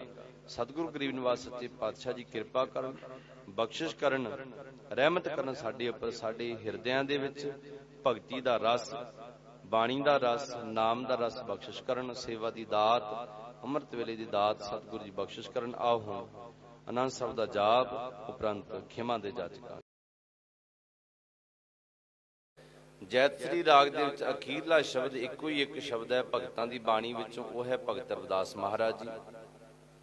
ਰਵਿਦਾਸ ਮਹਾਰਾਜ ਜੀ ਇਸ ਸ਼ਬਦ ਵਿੱਚ ਉਸ ਪਰਮੇਸ਼ਰ ਦੇ ਅੱਗੇ ਅਰਦਾਸ ਬੇਨਤੀ ਜੋਦੜੀ ਕਰਦੇ, ਮਹਾਰਾਜ ਬੇਸ਼ੱਕ ਤੂੰ ਮੇਰੇ ਤੇ ਤਰਸ ਕਰਕੇ ਮੈਨੂੰ ਬੰਦਗੀ ਦਿੱਤੀ ਹੈ, ਮੈਨੂੰ ਭਗਤੀ ਦਿੱਤੀ ਹੈ, ਨਾਮ ਤਾਂ ਦਿੱਤਾ ਹੈ, ਪਰ ਇਸ ਨਾਮ ਨੂੰ ਸੰਭਾਲਣ ਵਾਸਤੇ, ਇਸ ਬੰਦਗੀ ਨੂੰ ਸੰਭਾਲਣ ਵਾਸਤੇ ਹੰਕਾਰ ਤੋਂ ਬਚਣਾ ਬੜਾ ਜ਼ਰੂਰੀ ਹੈ, ਕਾਮ ਕ੍ਰੋਧ ਲੋਭ ਮੋਹ ਤੋਂ ਬਚਣਾ ਬੜਾ ਜ਼ਰੂਰੀ ਹੈ। ਕਿਉਂਕਿ ਇਹਨਾਂ ਵਿਕਾਰਾਂ ਨੇ ਬੰਦਗੀ ਕਰਨ ਵਾਲਿਆਂ ਨੂੰ ਐਸਾ ਢਾਇਆ, ਇਹਨਾਂ ਵਿਕਾਰਾਂ ਨੇ ਐਸਾ ਚੱਕਰ ਚਲਾਇਆ, ਉਹਨਾਂ ਦੀ ਕੀਤੀ ਹੋਈ ਬੰਦਗੀ, ਉਹਨਾਂ ਦਾ ਕੀਤਾ ਹੋਇਆ ਜਪ ਤਪ ਇੱਕ ਮਿੰਟ ਵਿੱਚ ਨਾਸ ਹੋ ਗਿਆ। ਹੁਣ ਸੱਚੇ ਪਾਤਸ਼ਾਹ ਜੀ ਇਸ ਸ਼ਬਦ ਵਿੱਚ ਬਹੁਤ ਵੱਡਾ ਸਾਨੂੰ ਗਿਆਨ ਦਿੰਦੇ ਪਏ ਹਨ। ਆਪਾਂ ਇਸ ਨੂੰ ਵਿਚਾਰ ਕੇ, ਇਸ ਨੂੰ ਸਮਝ ਕੇ ਇਸ ਸ਼ਬਦ ਵਿੱਚ ਲੀਨ ਹੋਈਏ ਤੇ ਗੁਰੂ ਸਾਹਿਬ ਜੀ ਦੀ ਖੁਸ਼ੀ ਪ੍ਰਾਪਤ ਕਰੀਏ ਜੀ। ਜੈਤ ਸ੍ਰੀ ਬਾਣੀ ਭਗਤਾਂ ਕੀ, ਇੱਕ ਓੰਕਾਰ ਸਤਿਗੁਰ ਪ੍ਰਸਾਦ। ਜੈਤ ਸ੍ਰੀ ਰਾਗ ਹੈ, ਭਗਤਾਂ ਦੀ ਬਾਣੀ ਹੈ। ਭਗਤ ਕੌਣ? ਭਗਤ ਰਵਿਦਾਸ ਮਹਾਰਾਜ ਜੀ। ਇੱਕੋ ਇੱਕ ਅਦਵੈਤ ਸਰੂਪ, ਉਹਦੇ ਵਿੱਚ ਦੂਜਾ ਭਾਵ ਨਹੀਂ ਹੈ। ਆਪ ਹੀ ਪਰਮੇਸ਼ਰ ਇੱਕੋ ਹੀ ਇੱਕ ਹੈ, ਸਰਬ ਸ਼ਕਤੀਮਾਨ ਹੈ, ਸਾਰੇ ਲੋਕਾਂ ਵਿੱਚ ਸਮਾਇਆ ਹੋਇਆ ਹੈ। ਤਿੰਨ ਲੋਕਾਂ ਦੇ ਵਿੱਚ ਸਮਾ ਕਰਕੇ ਤਿੰਨਾਂ ਬਿਮਾਰੀਆਂ ਦੇ ਵਿੱਚੋਂ ਉਹ ਨਿਰਲੇਪ ਹੈ। ਆਦਿ ਵਿਆਧੀ ਉਪਾਧੀ ਤਿੰਨੇ ਤਰ੍ਹਾਂ ਦੀ ਬਿਮਾਰੀਆਂ ਉਸ ਨੂੰ ਨਹੀਂ ਲੱਗਦੀਆਂ। ਬ੍ਰਹਮਾ ਵਿਸ਼ਨੂੰ ਮਹੇਸ਼ ਤਿੰਨਾਂ ਦੇਵਤਿਆਂ ਤੋਂ ਵੱਡਾ ਹੈ। ਸੱਚੇ ਪਾਤਸ਼ਾਹ ਜੀ ਇਹਨਾਂ ਸ਼ਬਦਾਂ ਵਿੱਚ ਸਾਨੂੰ ਬਖਸ਼ਿਸ਼ ਕਰਦੇ ਹਨ ਕਿ ਭਾਈ ਉਹ ਪਰਮਾਤਮਾ ਸਤਿਗੁਰ ਦੀ ਕਿਰਪਾ ਸਦਕਾ, ਸੱਚੇ ਸਤਿਗੁਰਾਂ ਦੀ ਕਿਰਪਾ ਸਦਕਾ ਉਹਦੀ ਪ੍ਰਾਪਤੀ ਹੁੰਦੀ ਹੈ। ਨਾਥ ਕਛੂ ਨਾ ਜਾਣੋ, ਮਨ ਮਾਇਆ ਕੈ ਹਾਥ ਬਿਕਾਨੋ। ਹੁਣ ਆਪਣੀ ਅੰਦਰ ਦੀ ਹਾਲਤ ਦੱਸਦੇ ਸਾਰੇ ਜੀਵਾਂ ਦੀ, ਕਿਉਂਕਿ ਰਵਿਦਾਸ ਮਹਾਰਾਜ ਦੇ ਅੰਦਰੋਂ ਤਾਂ ਵਿਕਾਰਾਂ ਨੇ ਛੁਟਕਾਰਾ ਕਰ ਦਿੱਤਾ।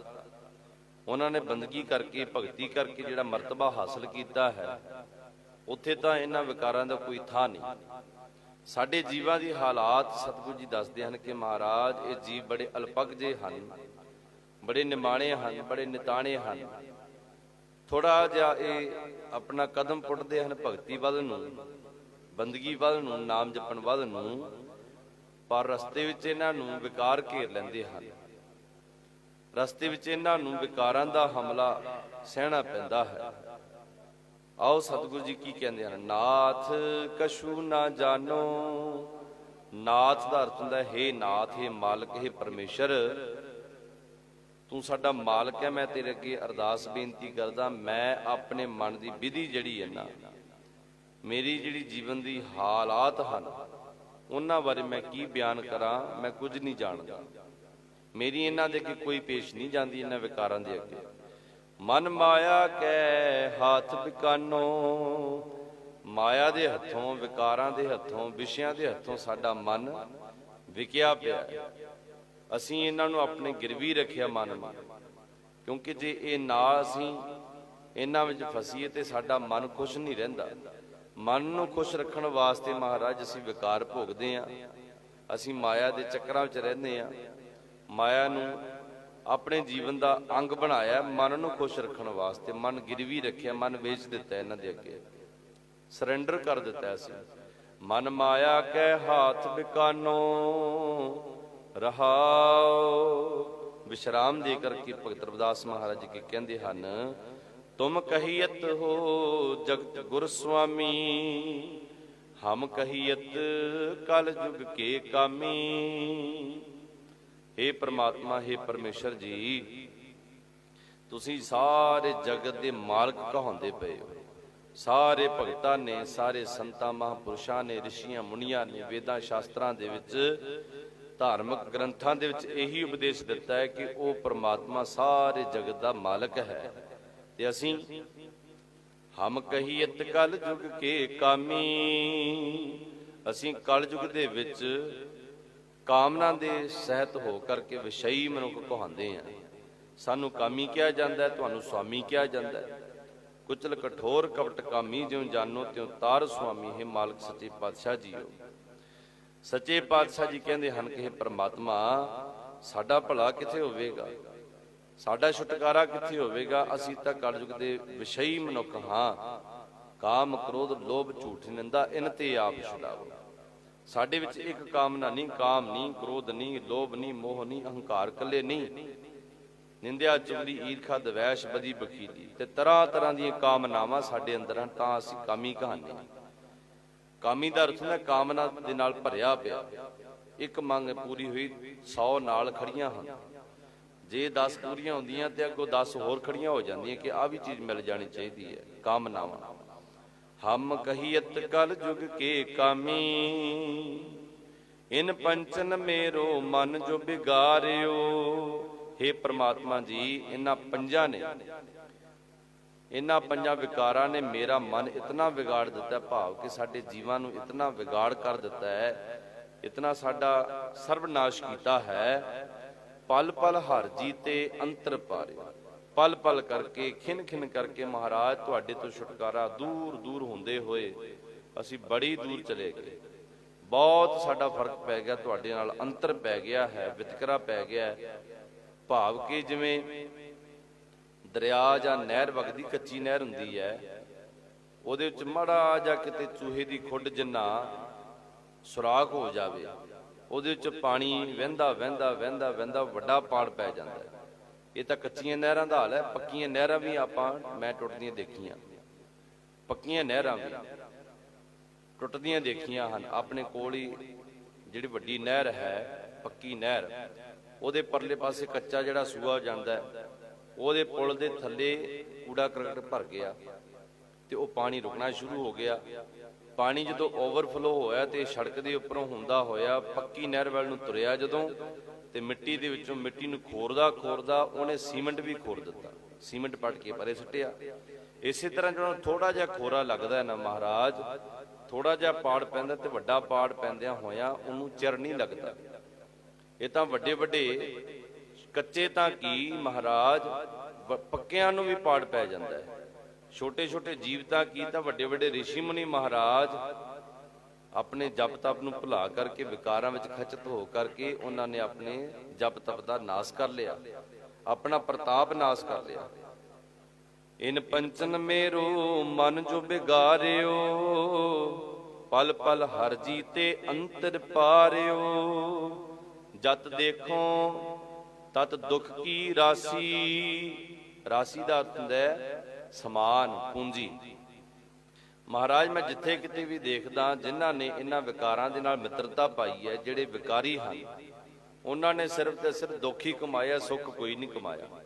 ਬੇਸ਼ੱਕ ਜਿਨ੍ਹਾਂ ਨੇ ਆਪਣੀਆਂ ਸਹੂਲਤਾਂ ਦੇ ਵਾਸਤੇ ਬਹੁਤ ਪੈਸਾ ਕਮਾਇਆ, ਬੜੇ ਆਲੀਸ਼ਾਨ ਬੰਗਲੇ ਬਣਾਏ, ਰਾਜ ਮਹਿਲ ਬਣਾਏ, ਉਹਨਾਂ ਮਹਿਲਾਂ ਵਿੱਚ ਰੱਖਣ ਵਾਸਤੇ ਕਿਸੇ ਕੋ 100 ਕਿਸੇ 200 300 500 ਉਹਨਾਂ ਨੇ ਆਪਣੀਆਂ ਰਾਣੀਆਂ ਰੱਖੀਆਂ।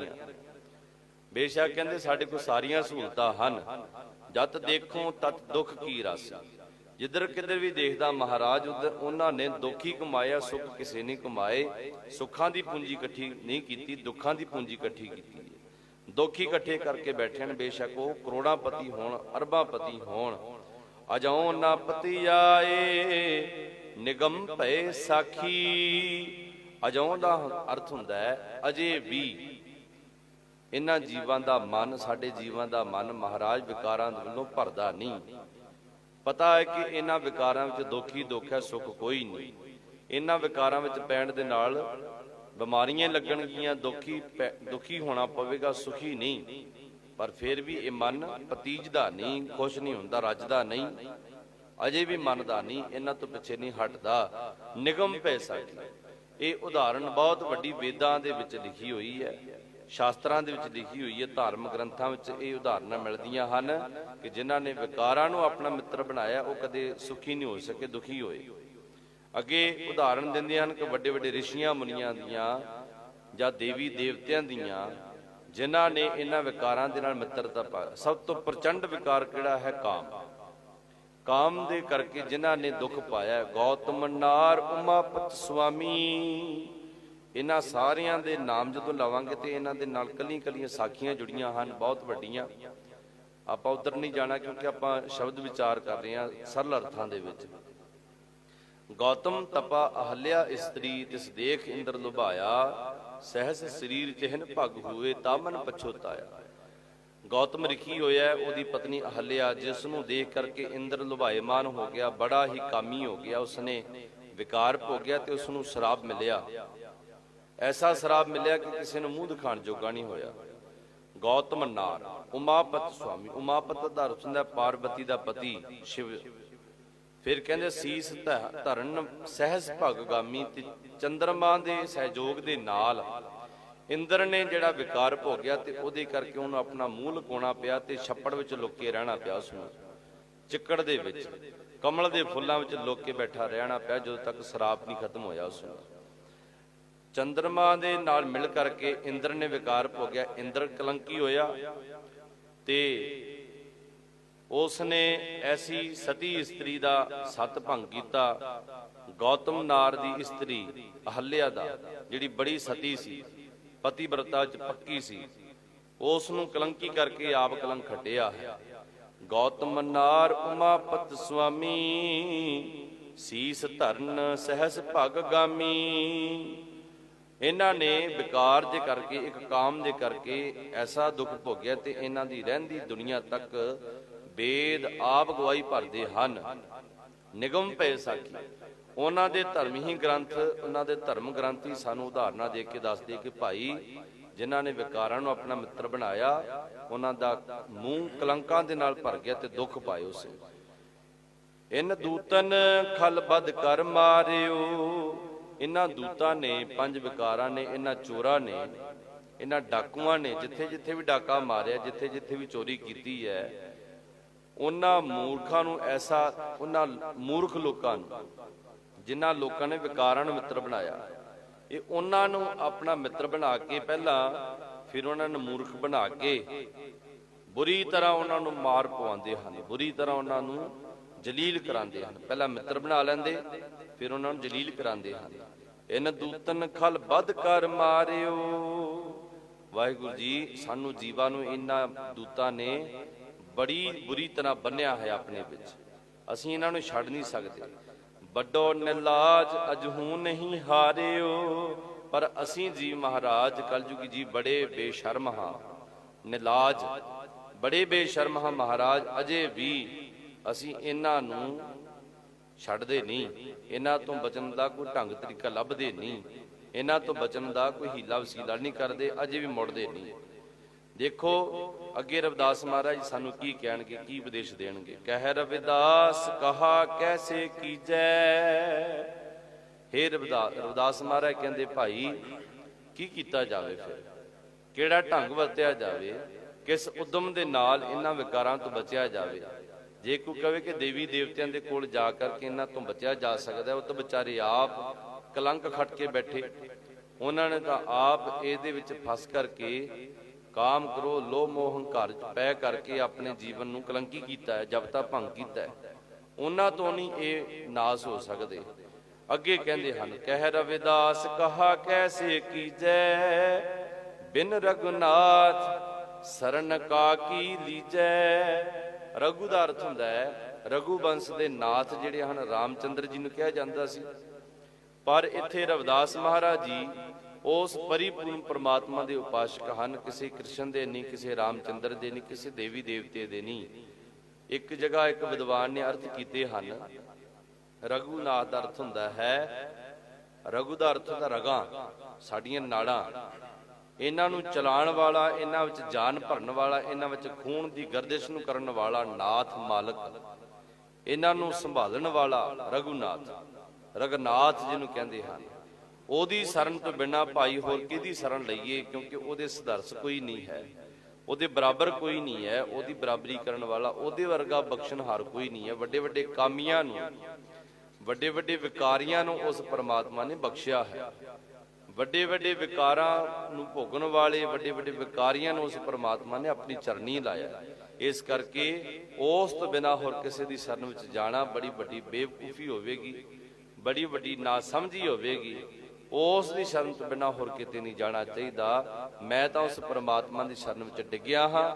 ਮੈਨੂੰ ਇਹ ਆਸ ਹੈ ਹੁਣ ਤਾਂ ਨਾ ਤਾਂ ਮੈਨੂੰ ਇਹ ਵਿਕਾਰ ਤੰਗ ਕਰਦੇ ਹਨ, ਨਾ ਇਹਨਾਂ ਵਿਕਾਰਾਂ ਦੇ ਕਰਕੇ ਜਮਦੂਤ ਤੰਗ ਕਰਨਗੇ, ਨਾ ਤਾਂ ਮੈਂ ਹੁਣ ਮੁੜ ਕੇ ਇਸ ਜੌਨ ਵਿੱਚ ਆਵਾਂਗਾ, ਇਸ ਜਨਮ ਵਿੱਚ ਕਦੇ ਨਹੀਂ ਆਵਾਂਗਾ, ਕਿਉਂਕਿ ਹੁਣ ਮੇਰਾ ਨਾਤਾ ਉਸ ਪਰਮਾਤਮਾ ਦੇ ਨਾਲ ਜੁੜ ਗਿਆ ਹੈ। ਕਹਿ ਰਵਿਦਾਸ ਸਰਨ, ਕਹਿ ਰਵਿਦਾਸ ਕਹਾ ਕੈਸੇ ਕੀਜੈ, ਬਿਨ ਰਘੁਨਾਥ ਸਰਨ ਕਾ ਕੀ ਲੀਜੈ।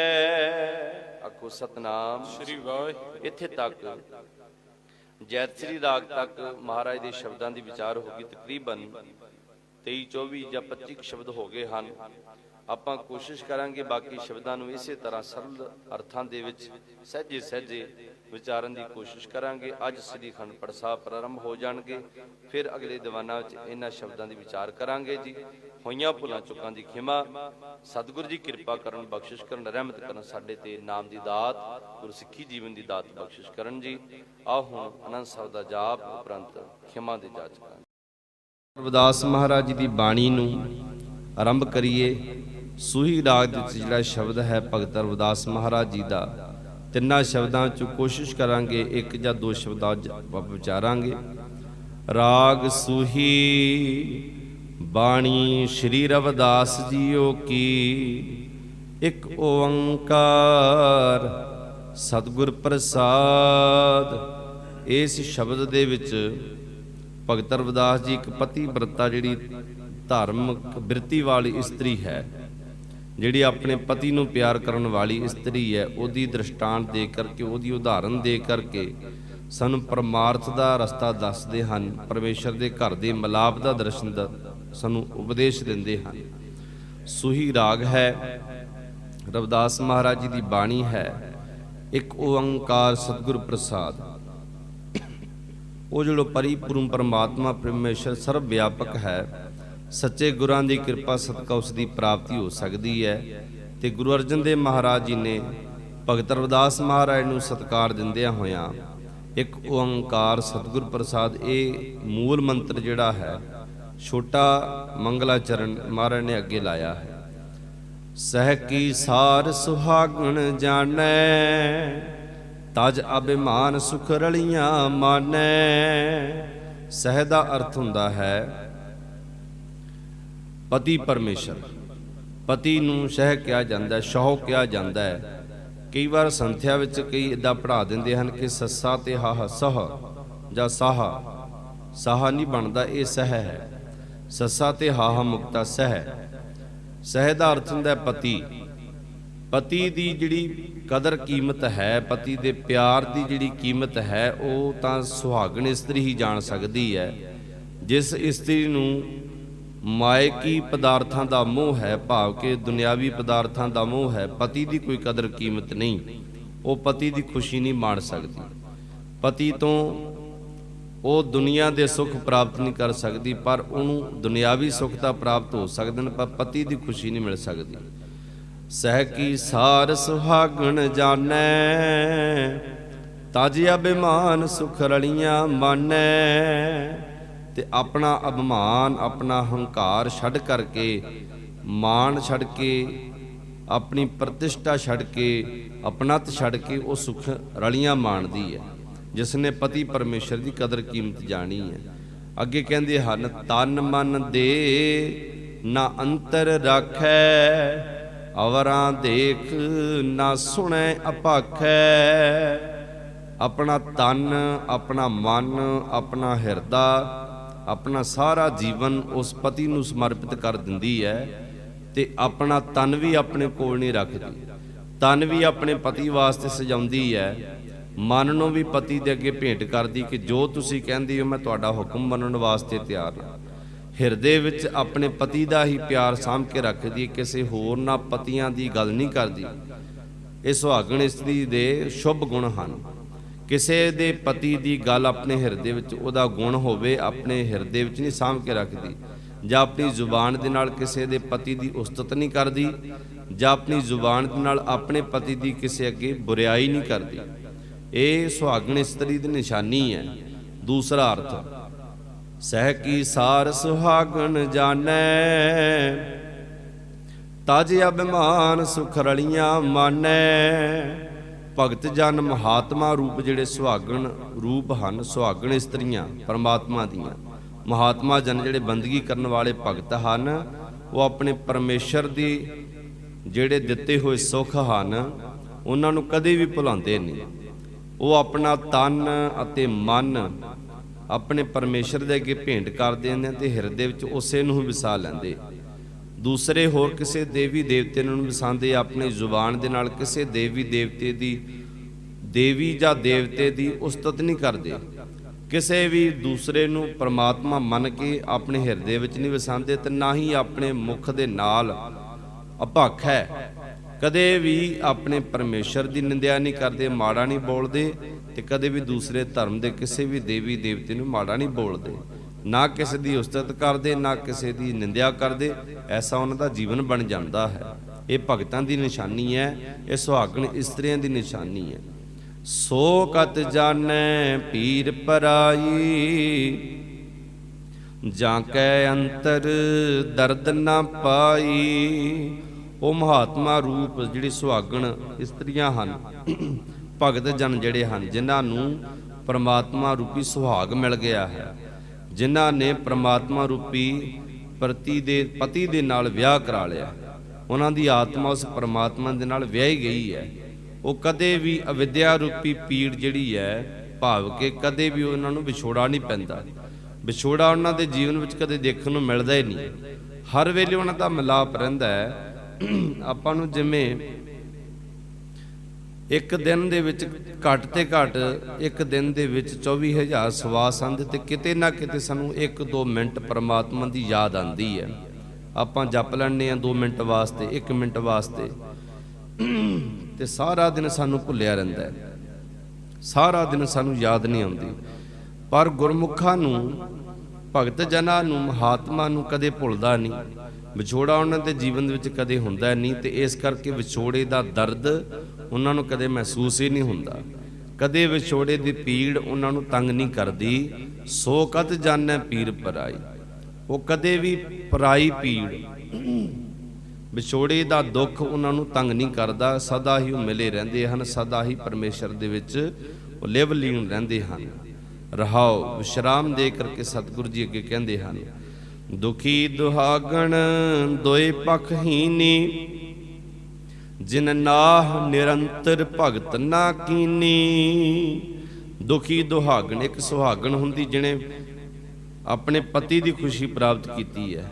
ਇੱਕ ਦੁਹਾਗਣ ਹੁੰਦੀ ਛੁੱਟੜ ਔਰਤ ਜਿਹੜੇ ਆਪਣੇ ਪਤੀ ਤੋਂ ਵੱਖ ਰਹਿੰਦੀ ਹੈ। ਬੇਸ਼ੱਕ ਉਹਦਾ ਵਿਆਹ ਹੋਇਆ ਹੋਵੇ ਪਰ ਆਪਣੇ ਪਤੀ ਤੋਂ ਦੂਰ ਰਹਿੰਦੀ ਹੈ, ਵੱਖ ਰਹਿੰਦੀ ਹੈ, ਲੜ ਕੇ ਰਹਿੰਦੀ ਹੈ, ਨਿਰਾਸ਼ ਰਹਿੰਦੀ ਹੈ।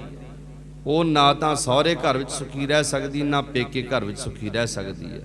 ਪੇਕੇ ਘਰ ਵਿੱਚ ਰਹਿਣ ਦੇ ਨਾਲ ਤਾਂ ਤਾਨੇ ਮਿਲਦੇ, ਸਹੁਰੇ ਘਰ ਵਿੱਚ ਰਹਿਣ ਦੇ ਨਾਲ ਤਾਂ ਉਸ ਨੂੰ ਤਾਨੇ ਮਿਲਦੇ ਹਨ ਕਿ ਆਪਣੇ ਪਤੀ ਦੇ ਨਾਲ ਲੜਦੀ ਰਹਿੰਦੀ ਹੈ, ਪਤੀ ਤਾਂ ਨਾਲ ਮਿਲ ਕੇ ਨਹੀਂ ਰਹਿੰਦੀ, ਪਤੀ ਤੋਂ ਖੁਸ਼ੀ ਪ੍ਰਾਪਤ ਨਹੀਂ ਕਰਦੀ। ਦੁਖੀ ਦੁਹਾਗਣ ਦੋਏ ਪੱਖ ਹੀ ਨੇ। ਜਿਹੜੀਆਂ ਮਨਮੁਖ ਰੂਪੀ ਦੁਹਾਗਣ ਇਸਤਰੀਆਂ ਹਨ, ਜਿਹੜੇ ਮਨਮੁਖ ਲੋਕ ਹਨ, ਉਹ ਵੀ ਇਸੇ ਤਰ੍ਹਾਂ ਰਹਿੰਦੇ। ਇਸ ਲੋਕ ਦੇ ਵਿੱਚ ਵਿਵਹਾਰਕ ਰੂਪ ਵਿੱਚ ਉਹ ਦੁਨੀਆ ਦੇ ਉੱਪਰ ਭਗਤੀ ਨਹੀਂ ਕਰਦੇ, ਤੇ ਇਸ ਦੁਨੀਆ ਦੇ ਉੱਪਰ ਉਹਨਾਂ ਨੂੰ ਮਾਣ ਨਹੀਂ ਮਿਲਦਾ। ਨਾ ਗੁਰੂ ਦੀ ਸੇਵਾ ਕਰਦੇ, ਨਾ ਲੋਕ ਭਲਾਈ ਦੇ ਕਰਮ ਕਰਦੇ। ਇਸ ਦੁਨੀਆ ਦੇ ਵਿੱਚ ਉਹਨਾਂ ਨੂੰ ਮਾਣ ਨਹੀਂ ਮਿਲਦਾ, ਤ੍ਰਿਕਾਰ ਹੁੰਦਾ ਹੈ, ਲਾਹਨਤਾਂ ਮਿਲਦੀਆਂ, ਤੇ ਪਰਲੋਕ ਦੇ ਵਿੱਚ ਵੀ ਉਹਨਾਂ ਨੂੰ ਕੋਈ ਸ਼ਾਬਾਸ਼ ਨਹੀਂ ਮਿਲਦੀ। ਦੋਨਾਂ ਪੱਖਾਂ ਤੋਂ ਉਹ ਹੀਣੇ ਰਹਿ ਜਾਂਦੇ ਹਨ, ਖਾਲੀ ਰਹਿ ਜਾਂਦੇ ਹਨ। ਦੋਨਾਂ ਪੱਖਾਂ ਦੇ ਵਿੱਚ, ਲੋਕ ਦੇ ਵਿੱਚ ਵੀ ਤੇ ਪਰਲੋਕ ਦੇ ਵਿੱਚ ਵੀ। ਇਸ ਘਰ ਪੇਕੇ ਘਰ ਦੇ ਵਿੱਚ ਤੇ ਸਹੁਰੇ ਘਰ, ਜਿੱਥੇ ਪਰਮਾਤਮਾ ਦਾ ਘਰ, ਪਰਮਾਤਮਾ ਨੇ ਵਿਆਹ ਕੇ ਲਿਜਾਣਾ ਹੈ ਸਾਥ ਆਤਮਾ ਨੂੰ, ਉਸ ਸਹੁਰੇ ਘਰ ਦੇ ਵਿੱਚ ਵੀ ਦੁਖੀ ਰਹਿੰਦੇ ਹੈ। ਕੌਣ? ਮਨਮੁਖ ਲੋਕ। ਜਿਨ ਨਾਹ ਨਿਰੰਤਰ ਭਗਤ ਨਾ ਕੀਨੀ। ਨਾਹ ਦਾ ਅਰਥ ਵੀ ਪਤੀ ਹੈ। ਪਹਿਲਾਂ ਸਹਿ ਦਾ ਅਰਥ ਪਤੀ ਸੀ, ਹੁਣ ਨਾਹ ਦਾ ਅਰਥ ਵੀ ਪਤੀ ਹੈ। ਉਸ ਪਤੀ ਪਰਮੇਸ਼ਰ ਦੀ ਭਗਤੀ ਜਿਨ੍ਹਾਂ ਨੇ ਨਹੀਂ ਕੀਤੀ, ਮਨੁੱਖਤਾ ਦੇ ਭਲੇ ਦੇ ਕਰਮ ਨਹੀਂ ਕੀਤੇ, ਦਾਨ ਪੁੰਨ ਨਹੀਂ ਕੀਤਾ, ਗੁਰੂ ਦੀ ਸੇਵਾ ਨਹੀਂ ਕੀਤੀ, ਉਹ ਇਸ ਲੋਕ ਦੇ ਵਿੱਚ ਵੀ ਤੇ ਪਰਲੋਕ ਦੇ ਵਿੱਚ ਵੀ ਹੀਣੇ ਰਹਿ ਜਾਂਦੇ ਹਨ। ਪੁਰ ਸਲਾਤ ਕਾ ਪੰਥ ਦੁਹੇਲਾ, ਸੰਗ ਨਾ ਸਾਥੀ ਗਵਨ ਅਕੇਲਾ। ਪੁਰ ਸਲਾਤ, ਪੁਰ ਦਾ ਅਰਥ ਹੁੰਦਾ ਪੁਲ। ਮੁਸਲਮਾਨ ਧਰਮ ਦੇ ਵਿੱਚ ਅਤੇ ਪਾਰਸੀ ਧਰਮ ਦੇ ਵਿੱਚ ਯਹੂਦੀਆਂ ਨੇ ਅਤੇ ਮੁਸਲਮਾਨਾਂ ਨੇ ਇੱਕ ਐਸੀ ਉਹਨਾਂ ਦੇ ਗ੍ਰੰਥਾਂ ਵਿੱਚ ਮਹਾਨਤਾ ਦੱਸੀ ਗਈ ਹੈ। ਕਹਾਵਤ ਹੈ ਕਿ ਇੱਕ ਨਰਕਾਂ ਨੂੰ ਜਾਣ ਵਾਸਤੇ, ਦੋਜ਼ਖ ਨੂੰ ਜਾਣ ਵਾਸਤੇ ਇੱਕ ਬੈਤਰਣੀ ਨਦੀ ਹੈ, ਅੱਗ ਦੀ ਨਦੀ ਹੈ। ਅੱਗ ਦੀ ਨਦੀ ਪਾਰ ਕਰਨ ਵਾਸਤੇ ਇੱਕ ਬਹੁਤ ਹੀ ਬਰੀਕ ਪੁਲ ਹੈ। ਬਰੀਕ ਪੁਲ ਭਾਵ ਕਿ ਖੰਡੇ ਦੀ ਧਾਰ ਵਾਂਗੂ ਉਹਦੇ ਉੱਪਰ ਚੱਲਣਾ ਤੇ ਦੋਨਾਂ ਪਾਸਿਆਂ ਤੇ ਕੰਢੇ ਹਨ ਤੇ ਜਦੋਂ ਬੰਦਾ ਹਿਲਦਾ ਜੁਲਦਾ ਤੇ ਕੰਢੇ ਚੁੱਭਦੇ ਐ। ਬੜੀ ਔਖੀ ਘਾਟੀ ਹੈ, ਉਹ ਬਹੁਤ ਔਖਾ ਸਮਾਂ ਉਸ ਪੁਲ ਨੂੰ ਪਾਰ ਕਰਨਾ। ਉਸ ਨੂੰ ਕਿਹਾ ਜਾਂਦਾ ਪੁਰ ਸਲਾਤ। ਪੁਲ ਜਿਹੜਾ ਉਸ ਬੈਤਰਨੀ ਨਦੀ ਦਾ ਪੁਲ ਹੈ, ਉਹ ਤਰਨਾ ਬੜਾ ਮੁਸ਼ਕਲ ਹੈ। ਪੁਰ ਸਲਾਤ ਕਾ ਪੰਥ ਦੁਹੇਲਾ। ਰਸਤਾ ਬੜਾ ਔਖਾ ਹੈ, ਰਸਤਾ ਬੜਾ ਕਠਿਨ ਹੈ। ਸੰਗ ਨਾ ਸਾਥੀ ਗਵਨ ਅਕੇਲਾ। ਇਹ ਸਰੀਰ ਸਾਥੀ ਬਣ ਕੇ ਨਹੀਂ ਚੱਲਦਾ। ਇਹ ਸਾਡੇ ਕਰਮ ਇੰਦਰੇ, ਗਿਆਨ ਇੰਦਰੇ ਸਾਡੇ ਸਾਥੀ ਬਣ ਕੇ ਨਾਲ ਨਹੀਂ ਚੱਲ ਸਕਦੇ। ਤੇ ਪਰਮੇਸ਼ਰ ਦਾ ਕਮਾਇਆ ਹੋਇਆ ਨਾਮ, ਪਰਮੇਸ਼ਰ ਦਾ ਜਪਿਆ ਹੋਇਆ ਨਾਮ ਹੀ ਸਾਡਾ ਸਾਥੀ ਬਣ ਕੇ ਨਾਲ ਚੱਲੇਗਾ। ਜਹ ਮਾਤ ਪਿਤਾ ਸੁਤ ਮੀਤ ਨਾ ਭਾਈ, ਮਨ ਉਹਾਂ ਨਾਮ ਤੇਰਾ ਸੰਗ ਸਹਾਈ। ਉੱਥੇ ਨਾਮ ਨੇ ਹੀ ਸਹਾਇਤਾ ਕਰਨੀ ਹੈ। ਅੱਗੇ ਭਗਤ ਰਵਿਦਾਸ ਮਹਾਰਾਜ ਜੀ ਕਹਿੰਦੇ ਹਨ, ਦੁਖੀਆ ਦਰਦਵੰਦ ਦਰ ਆਇਆ। ਕਹਿੰਦੇ ਹੇ ਪਰਮੇਸ਼ਰ, ਮੈਂ ਬੜਾ ਦੁਖੀ ਹੋ ਕਰਕੇ ਤੇਰੇ ਦਰ ਦੇ ਉੱਪਰ ਦਰਦਵੰਦ, ਤੈਨੂੰ ਦਰਦਵੰਦ ਸਮਝ ਕੇ, ਭਾਵ ਕਿ ਤੂੰ ਦਰਦਾਂ ਨੂੰ ਸਮਝਣ ਵਾਲਾ ਹੈ, ਦਰਦਾਂ ਨੂੰ ਮਿਟਾਉਣ ਵਾਲਾ ਹੈ, ਦੁੱਖਾਂ ਨੂੰ ਭੰਨਣ ਵਾਲਾ ਹੈ। ਇਸ ਕਰਕੇ ਮੈਂ ਤੇਰੇ ਦਰ ਤੇ ਦੁਖੀਆ ਬਣ ਕੇ ਆਇਆ ਤੇ ਬਹੁਤ ਪਿਆਸ ਜਵਾਬ ਨਾ ਪਾਇਆ। ਬੜੀ ਪਿਆਸ ਹੈ ਤੇਰੇ ਦਰਸ਼ਨਾਂ ਦੀ। ਤੇਰੇ ਦਰਸ਼ਨਾਂ ਦੀ ਪਿਆਸ ਲਾ ਕੇ ਜਿਹੜਾ ਵੀ ਭਗਤ ਤੇਰੇ ਦਰ ਤੇ ਆਇਆ ਹੈ ਨਾ, ਜਿਨ੍ਹਾਂ ਭਗਤਾਂ ਨੇ ਤੇਰੇ ਦਰ ਤੇ ਆ ਕੇ ਤੇਰੇ ਤੋਂ ਦਰਸ਼ਨ ਮੰਗੇ ਹਨ, ਤੇਰੀ ਕਿਰਪਾ ਮੰਗੀ, ਤੇਰਾ ਨਾਮ ਮੰਗਿਆ ਹੈ ਨਾ, ਉਹਨਾਂ ਨੂੰ ਕਦੇ ਵੀ ਇਸ ਦਰ ਤੋਂ ਜਵਾਬ ਨਹੀਂ ਮਿਲਿਆ, ਭਾਵ ਕਿ ਨਾ ਨਹੀਂ ਹੋਈ। ਬਹੁਤ ਪਿਆਸ, ਜਵਾਬ ਨਾ ਪਾਇਆ। ਪਰ ਕਿਰਪਾ ਕਰ ਮਹਾਰਾਜ, ਐਸਾ ਨਾ ਹੋਵੇ ਕਿ ਮੈਨੂੰ ਜਵਾਬ ਮਿਲ ਜਾਵੇ, ਇੱਥੋਂ ਮੈਨੂੰ ਨਾ ਹੋ ਜਾਵੇ। ਮੈਂ ਇਹ ਆਸ ਲੈ ਕੇ ਆਇਆ ਕਿ ਜਿੰਨੇ ਵੀ ਭਗਤ ਤੁਹਾਡੇ ਦਰ ਤੇ ਆਏ ਉਹਨਾਂ ਨੂੰ ਜਵਾਬ ਨਹੀਂ ਮਿਲਿਆ। ਬਾਕੀਆਂ ਥਾਵਾਂ ਤੋਂ ਜਵਾਬ ਮਿਲ ਸਕਦਾ, ਪਰ ਤੇਰੇ ਦਰ ਤੋਂ ਜਵਾਬ ਨਹੀਂ ਮਿਲ ਸਕਦਾ, ਨਾ ਨਹੀਂ ਹੋ ਸਕਦੀ। ਮੈਂ ਦੁਖੀ ਬਣ ਕੇ ਤੇਰੇ ਤੇ ਆਸ ਰੱਖ ਕੇ ਆਇਆ ਕਿ ਤੂੰ ਦਰਦਵੰਦ ਹੈ, ਦੁੱਖ ਭੰਜਨ ਹਾਰਾ ਹੈ। ਮੈਂ ਤੇਰੇ ਦਰ ਤੇ ਆਇਆ ਤੇ ਮੇਰੀ ਕਿਰਪਾ ਕਰ। ਇਹ ਅਰਜ਼ੋਈ ਸੁਣ ਕੇ ਮੈਨੂੰ ਆਪਣਾ ਦਰਸ਼ਨ ਦੇ, ਮੇਰੇ ਮਨ ਦੀ ਪਿਆਸ ਇਹਨੂੰ ਬੁਝਾਉਣਾ ਕਰੋ ਜੀ। ਕਹਿ ਰਵਿਦਾਸ ਸਰਨ ਪ੍ਰਭ ਤੇਰੀ, ਜਿਉਂ ਜਾਨੋ ਤਿਉਂ ਕਰਗਤ ਮੇਰੀ। ਰਵਿਦਾਸ ਮਹਾਰਾਜ ਜੀ ਕਹਿੰਦੇ ਨੇ, ਹੇ ਵਾਹਿਗੁਰੂ ਜੀ, ਮੈਂ ਤੇਰੀ ਸ਼ਰਨ ਵਿੱਚ ਆਇਆ ਹਾਂ। ਜਿਵੇਂ ਕਿਵੇਂ ਤੁਹਾਨੂੰ ਚੰਗਾ ਲੱਗੇ, ਜਿਵੇਂ ਕਿਵੇਂ ਤੁਹਾਨੂੰ ਭਾਉਂਦਾ ਹੋਵੇ, ਤੇ ਮੈਨੂੰ ਆਪਣੀ ਸ਼ਰਨ ਵਿੱਚ ਰੱਖ ਕੇ ਮੇਰੀ ਕਲਿਆਣਤਾ ਕਰੋ, ਮੇਰਾ ਭਲਾ ਕਰੋ, ਮੇਰੀ ਪੱਤ ਰੱਖਣੀ ਕਰੋ, ਮੇਰੀ ਗੱਤ ਕਰੋ, ਮੇਰੀ ਮੁਕਤੀ ਹੋ ਜਾਵੇ ਵਿਕਾਰਾਂ ਤੋਂ, ਮੇਰੀ ਮੁਕਤੀ ਹੋ ਜਾਵੇ ਜਮਾ ਤੋਂ, ਮੇਰੀ ਮੁਕਤੀ ਹੋਵੇ ਇਸ ਪੰਜ ਭੂਤਕ ਸਰੀਰ ਤੋਂ, ਤੇ ਮੈਨੂੰ ਤੁਹਾਡੇ ਸਰੂਪ ਦੇ ਦਰਸ਼ਨ ਹੋ ਜਾਵਣ, ਮੈਂ ਤੁਹਾਡੇ ਸਰੂਪ ਮਿਲ ਜਾਵਾਂ। ਇਸ ਕਰਕੇ ਮੈਂ ਤੇਰੀ ਸ਼ਰਨ ਵਿੱਚ ਆਇਆ। ਤੇਰੀ ਸ਼ਰਨ ਵਿੱਚ ਪੈ ਕਰਕੇ ਨਿਮਾਣਾ ਜਿਹਾ ਦੁਖੀਆ ਹੋ ਕਰਕੇ ਤੇਰੇ ਦਰ ਤੇ ਪਹੁੰਚ ਕਰਕੇ ਤੇਰੇ ਅੱਗੇ ਅਰਦਾਸ ਕਰਦਾ। ਸਤਿਗੁਰੂ ਜੀ ਕਿਰਪਾ ਕਰਨ, ਬਖਸ਼ਿਸ਼ ਕਰਨ, ਰਹਿਮਤ ਕਰਨ ਸਾਡੇ ਉੱਪਰ। ਬਾਕੀ ਜਿਹੜੀ ਬਾਣੀ ਹੈ ਮਹਾਰਾਜ ਇਸੇ ਤਰ੍ਹਾਂ ਸਾਨੂੰ ਆਪਣੇ ਸੇਵਕ ਬਣਾ ਕੇ, ਸਿੱਖ ਬਣਾ ਕੇ, ਸਾਨੂੰ ਬਾਣੀ ਦਾ ਗਿਆਨ ਬਖਸ਼ਿਸ਼ ਕਰਦੇ ਰਹਿਣ। ਸਾਡਾ ਲੋਕ ਸੁਖੀਏ, ਪਰਲੋਕ ਸੁਹੇਲੇ, ਨਾਨਕ ਹਰ ਪ੍ਰਭ ਆਪੇ ਮਿਲੇ। ਸਤਿਗੁਰੂ ਜੀ ਕਿਰਪਾ ਕਰਨ। ਅਗਲੇ ਸ਼ਬਦਾਂ ਵਿਚਾਰ ਆਪਾਂ ਕੱਲ੍ਹ ਨੂੰ ਕਰਾਂਗੇ। ਅੱਜ ਦੇ ਦੀਵਾਨ ਦੇ ਵਿੱਚ ਇਤਨੀ ਸੇਵਾ ਪ੍ਰਵਾਨ ਕਰਨੀ ਜੀ। ਹੋਈਆਂ ਭੁੱਲਾਂ ਚੁੱਕਾਂ ਦੀ ਖਿਮਾ, ਗਲਾ ਸਾਥ ਨਹੀਂ ਨਿਭਾ ਰਿਹਾ ਤੇ ਸਤਿਗੁਰੂ ਜੀ ਕਿਰਪਾ ਕਰਨ, ਤੰਦਰੁਸਤੀ ਵੀ ਬਖਸ਼ਿਸ਼ ਕਰਨ, ਸਾਨੂੰ ਬਾਣੀ ਦਾ ਪਿਆਰ ਵੀ ਬਖਸ਼ਿਸ਼ ਕਰਨ, ਤਾਂ ਜੋ ਅਸੀਂ ਬਾਣੀ ਨੂੰ ਵਿਚਾਰ ਕੇ ਸਾਡਾ ਜੀਵਨ ਆਪਣਾ ਬਦਲੇ, ਆਪ ਸੰਗਤਾਂ ਦਾ ਜੀਵਨ ਵੀ ਬਦਲੇ। ਸੰਗਤਾਂ ਦੇ ਜੀਵਨ ਦੇ ਵਿੱਚ ਭਗਤੀ ਦਾ ਰਸ, ਸਾਡੇ ਜੀਵਨ ਦੇ ਵਿੱਚ ਭਗਤੀ ਦਾ ਰਸ ਸਤਿਗੁਰੂ ਜੀ ਭਰਨ। ਆਓ ਹੁਣ ਆਨੰਦ ਸਾਹਿਬ ਦਾ ਜਾਪ ਤੇ ਸ਼ਾਮਲ ਹੋਈਏ।